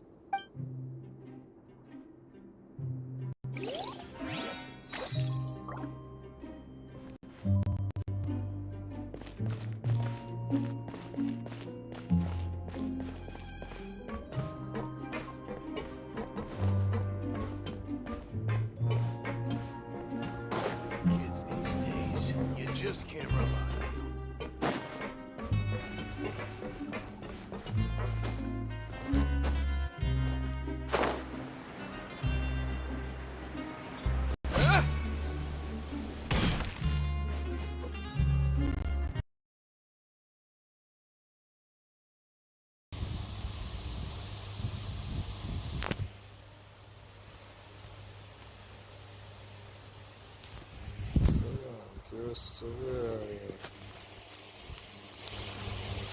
I'm curious, where the hell is the Gnosis? The Archon don't have it, and obviously no Red don't have it. Where is the Gnosis?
Let's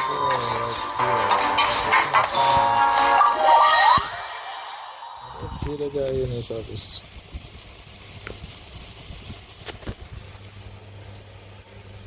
I'm pretty sure they're trying to say I should go to see Wiser, yeah?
Working on something, so I forgot. That's no excuse for... Huh? It's you two. Junior! Levine! We're back! Hello there. It's been quite the mess here recently. How have you been? And you? Are you still taking the secret passageway from the infirmary to work on the ship? Yep. That is still top secret, though. So don't say a word to anyone. It can be a bit annoying when there are lots of people in the infirmary, but I still prefer taking that route over the one from the Duke's office. I mean, the infirmary does make it easier for you to slack off. Oh yeah? Then why are you also here so much? You two really are just using your jobs as a cover for your relationship, aren't you? Yep. Not at all! They're definitely there too.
Are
back?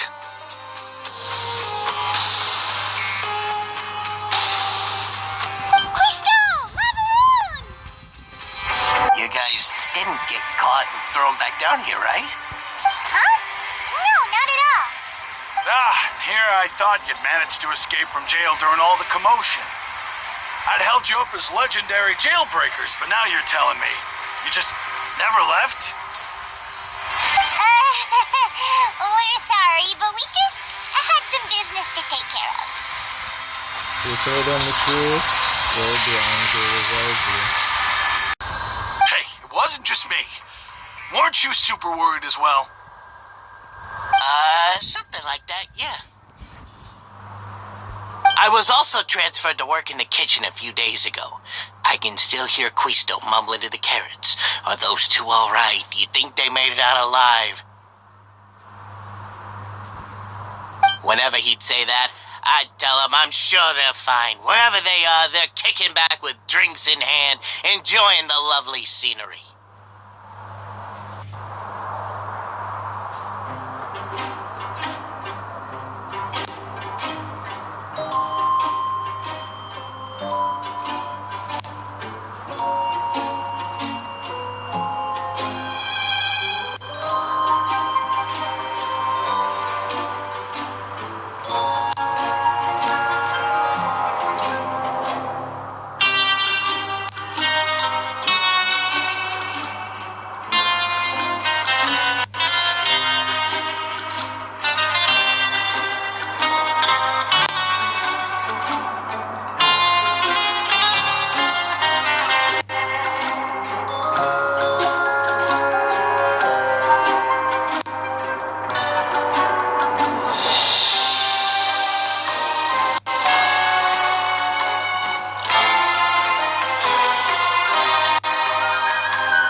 There's nothing wrong with worrying about your prison pals, is there?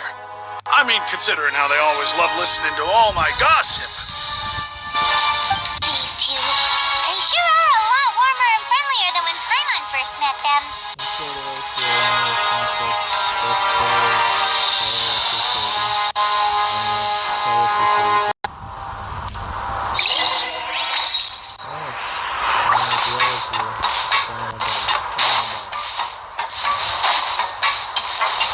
I said final boss because it's the last person supposed to speak to the fortress of Meropide. Like, you know, he's the boss. To be exact, he's the warden of the fortress of Meropide.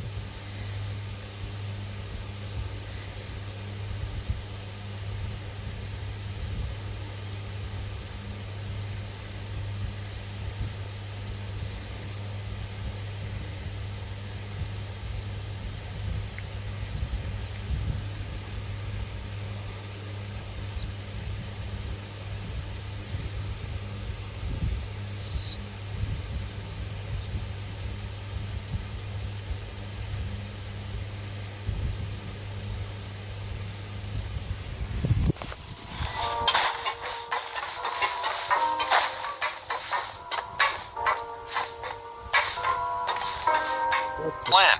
Let's go convince the Udex himself to exchange the Courts of Fontaine for a puddle of water. I don't think that's going to work. He came here in a hurry and left without even stopping for a cup of tea. He did remember to take Miss Sigewinne's gift with him, though. He sure sounds super busy. Miss Cloran has left as well. She also took her gift from Miss Sigewinne. Were the gifts milkshakes? Nervalette got the milkshake. Cloran received lipstick instead. Sure be surprised. Those aren't even remotely alike. Well, it's Nervalette's own fault for making Sigewinne worried about his health by working so much. But besides that, our head nurse is still pretty fond of picking out beauty products for the ladies. Oh, and I have some gifts here for you as well. Are these from Sigewinne too? Nope, they're from yours truly. You've already wrapped up your work at the fortress, so you can return to the surface at any time. You haven't yet served your full prison term, however, so you may continue to use your cell until your term is up. For real? Then we could stay here for a really long time? Food is still covered. You may access the cafeteria for free. Hooray! Just remember to come complete your paperwork once it's time for your release. Great.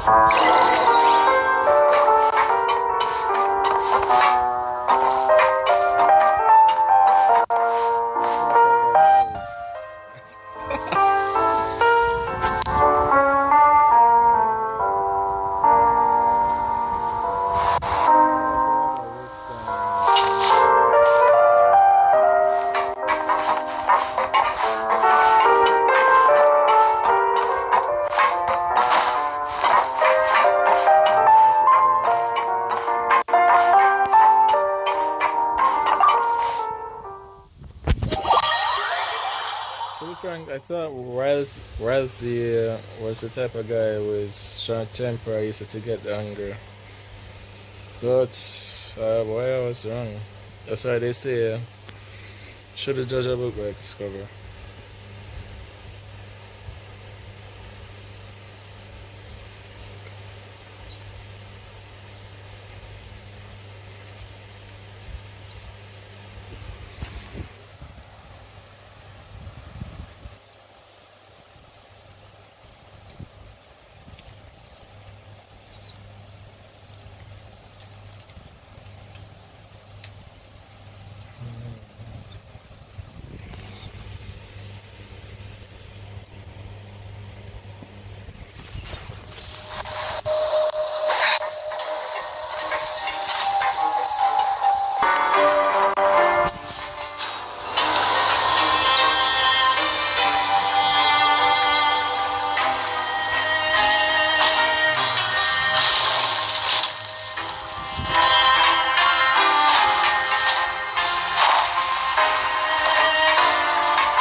adventures, though, so it really doesn't feel the same.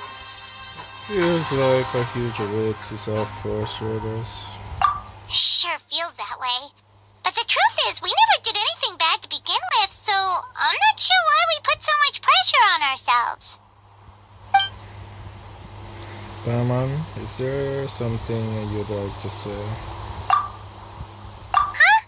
How did you know? Because you usually just immediately fall asleep. Hey, that's not true! Alright. Okay, Paimon just wanted to say that we really are an amazing duo after all. It's like we've now gone to so many places together and become friends with so many people. We've never stopped traveling or stopped meeting new friends. There are so many bad things in the world, and we're just two people, but we've still been solving problems no matter where we go. Isn't that pretty cool? We're the best adventurers ever.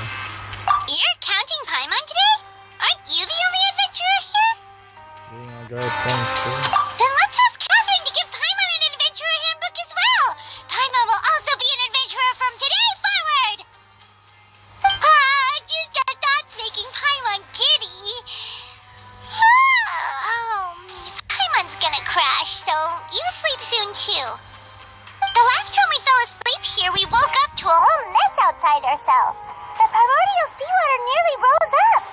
That was so scary. We should be safe now, right? Alright then, good night to you, traveler.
notice one thing about more world quests than Inazuma and the rest of the other nations. I mean, high rank world quests. These are high rank world quests, and the rest of the.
on the road.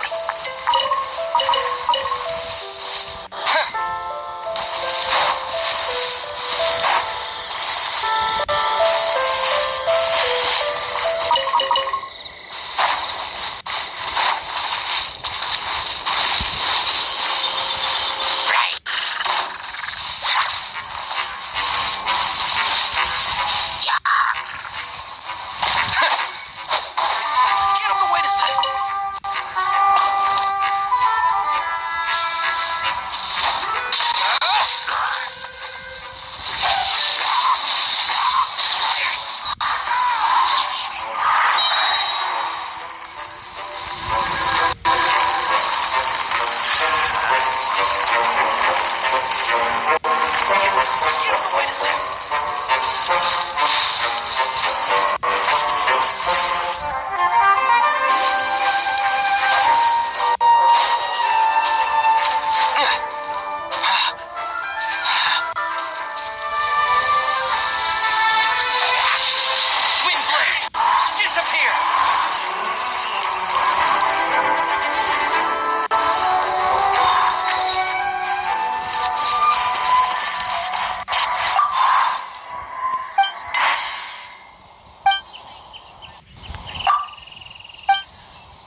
stores of supplies must be...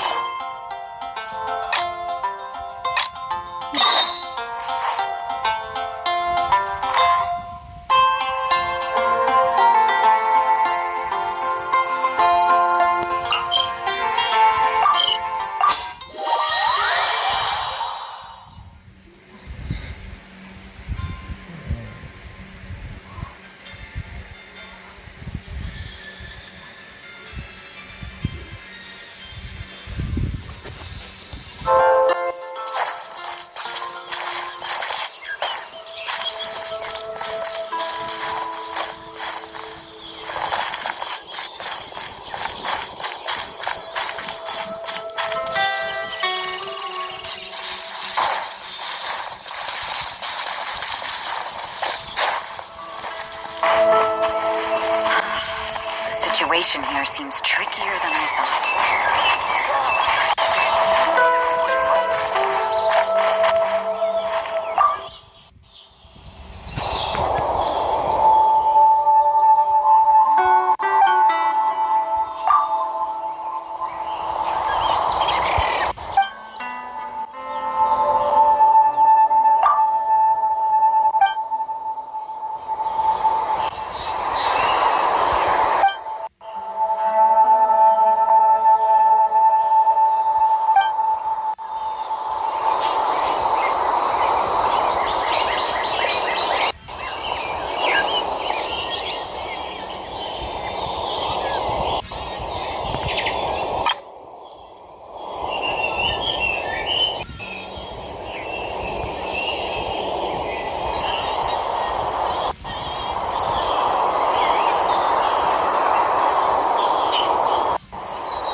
closer from this world.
on top of that mountain?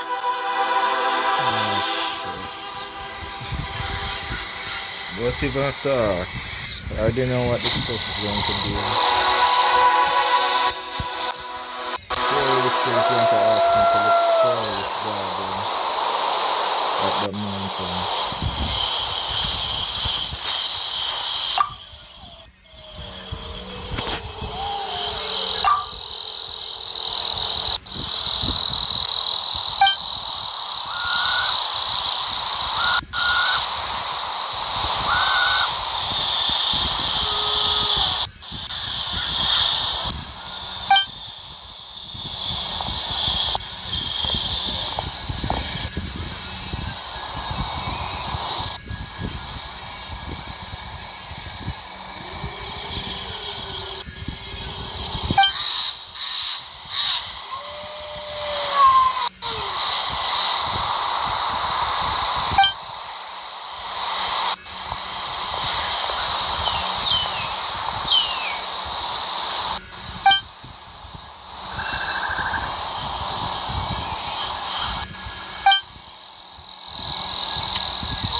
bounty.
Whoa, that doesn't sound very good.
Did you hear what happened?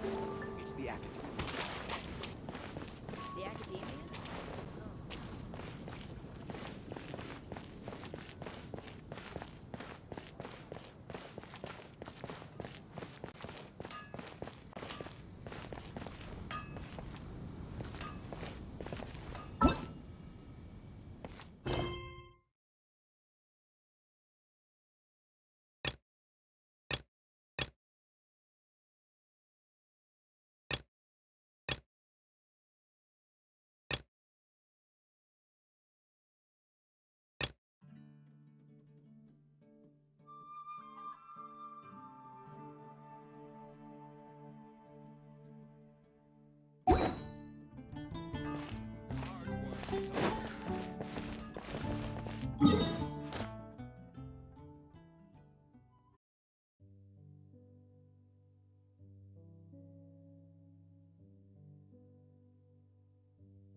Transfixed!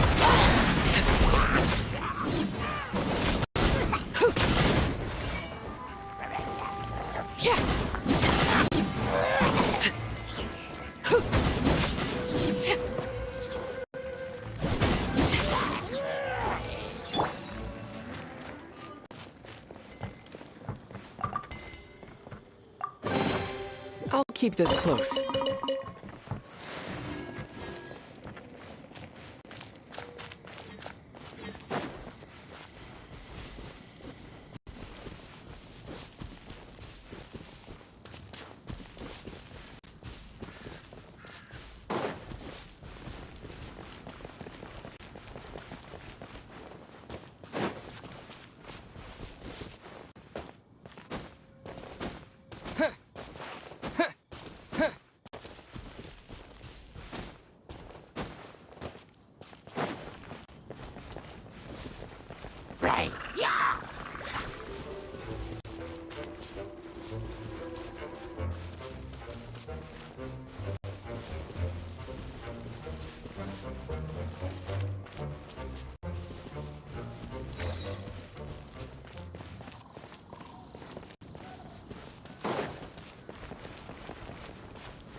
There is no escape!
reward on the road.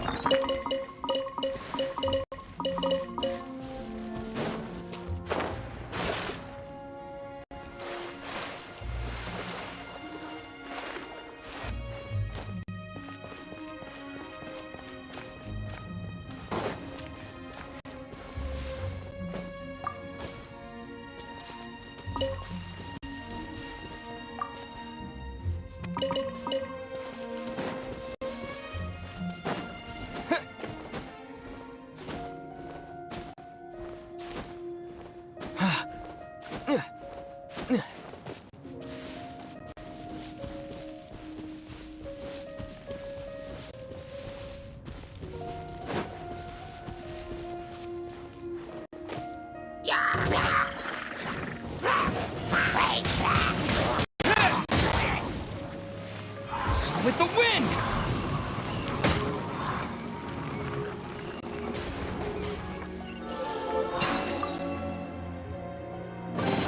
Is this an answer from this world?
A reward on the road.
taste!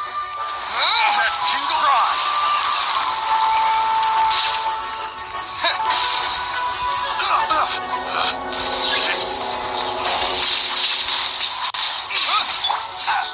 Shadows of fate.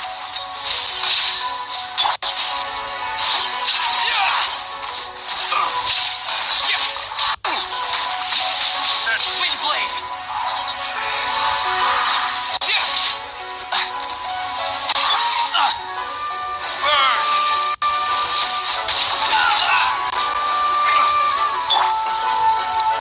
There is no escape!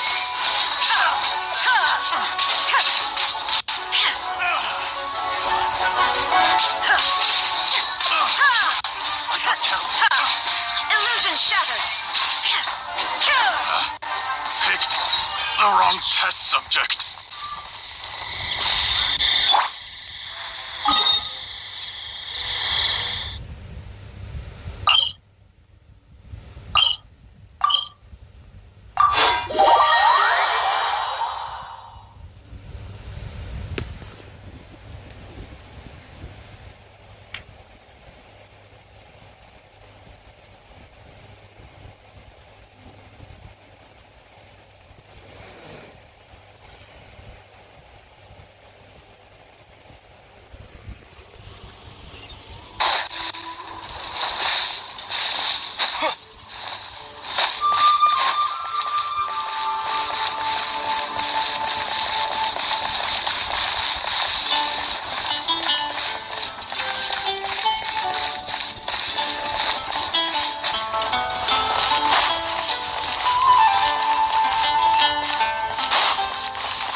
Appreciation in mind study is around maxed out.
transfixed!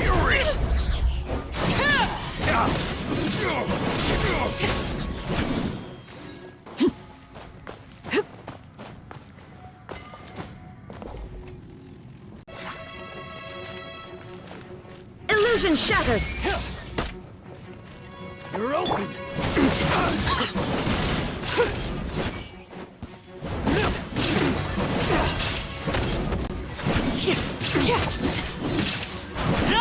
Overruled! Ah, something with which to commemorate this occasion.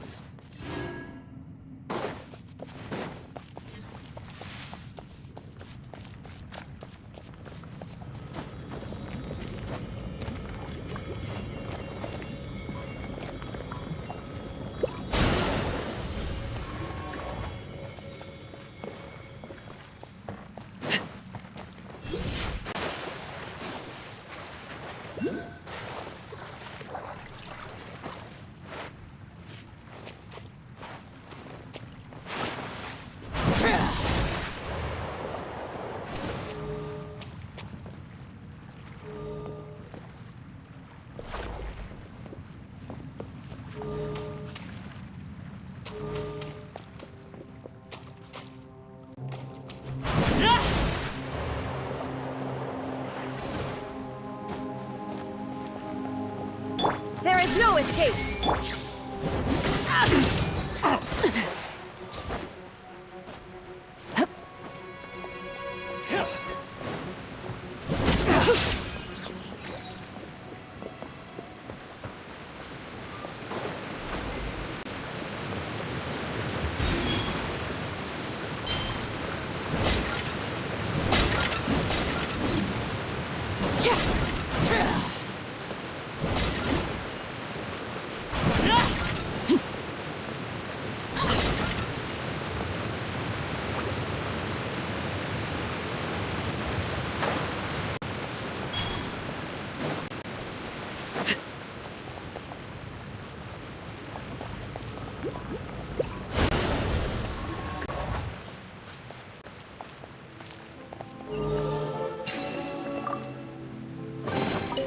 Ah, something with which to commemorate this occasion.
Shine down!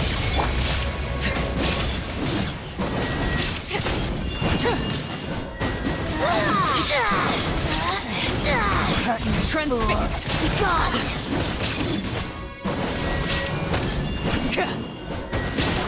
Purging transgressions! Winter shall eventually come.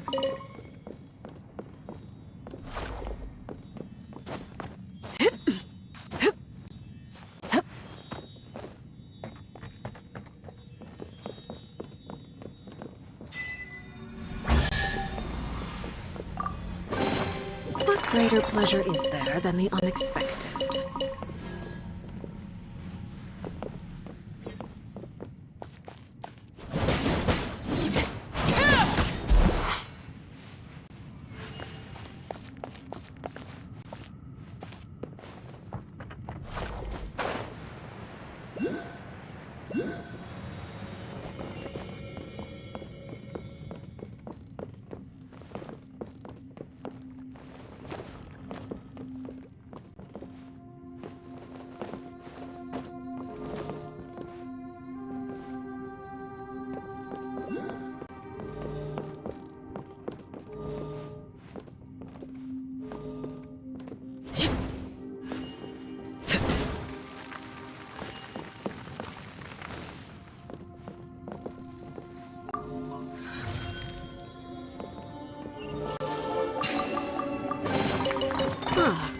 something with which to commemorate this occasion.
I will protect you.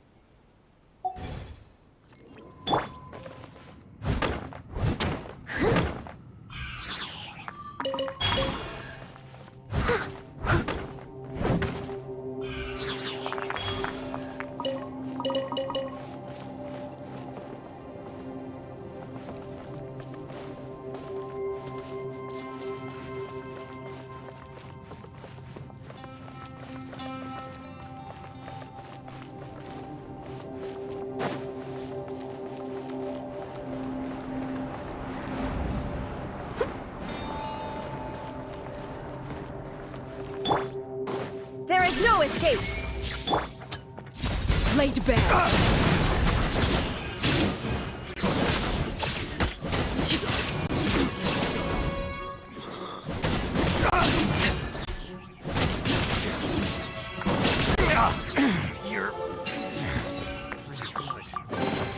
What greater pleasure is there than the unexpected?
Shine down! Transfixed!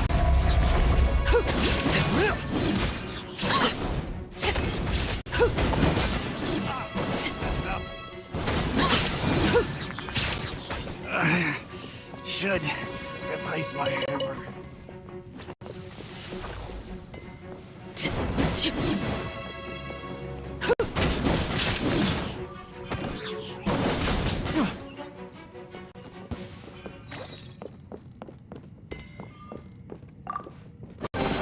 What greater pleasure is there than the unexpected?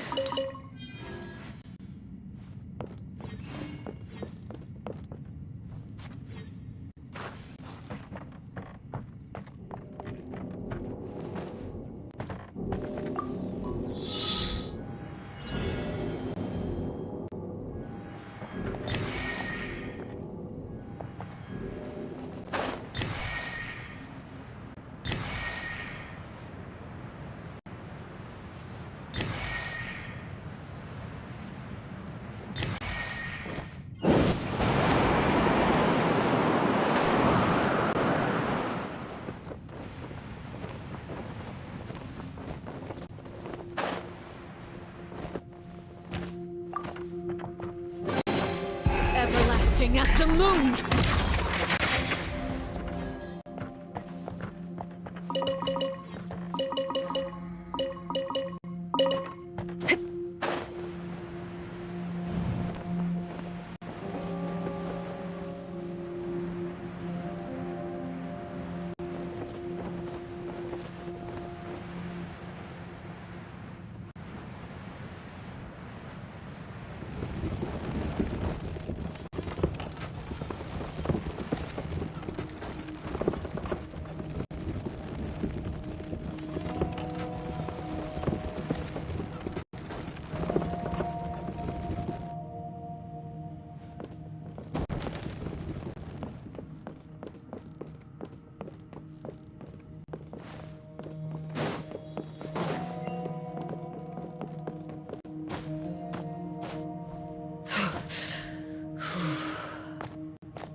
Overruled!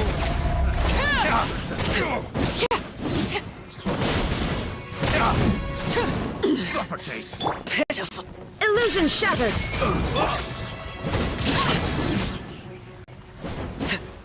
Suffocate! I got killed! Picked the wrong test.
impressive bounty.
Shine down!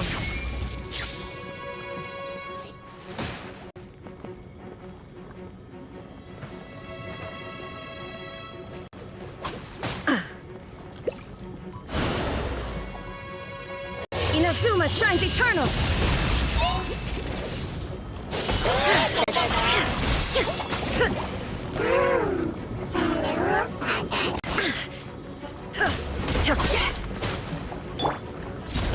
Laid to bear.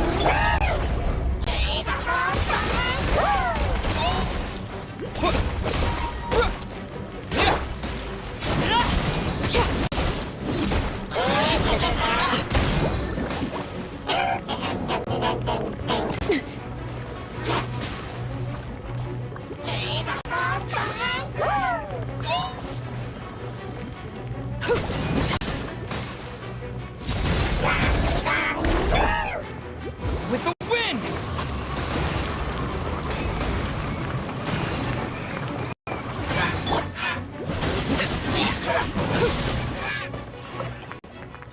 Witness my rise!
greater pleasure is there than the unexpected?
What could the children be up to? Never mind. Let them do as they please.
What greater pleasure is there than the unexpected?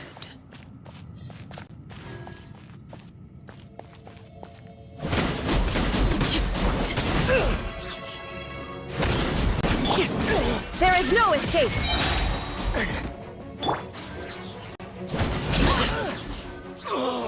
Such a pain.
Ample foodstuffs?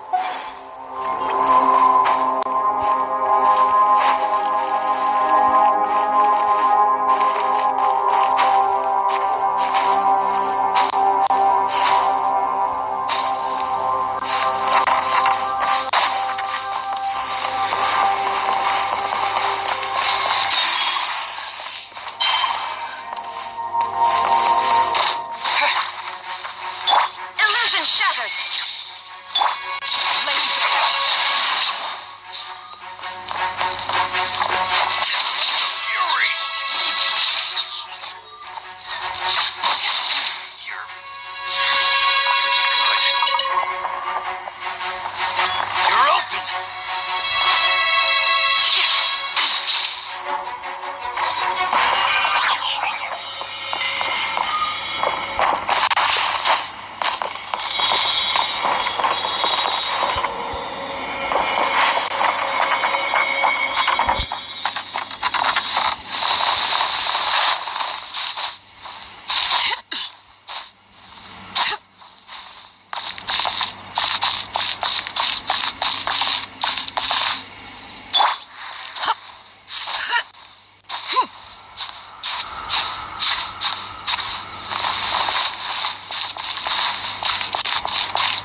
Has changed again.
keep this close.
Yeah, this is right, they have this.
From this world?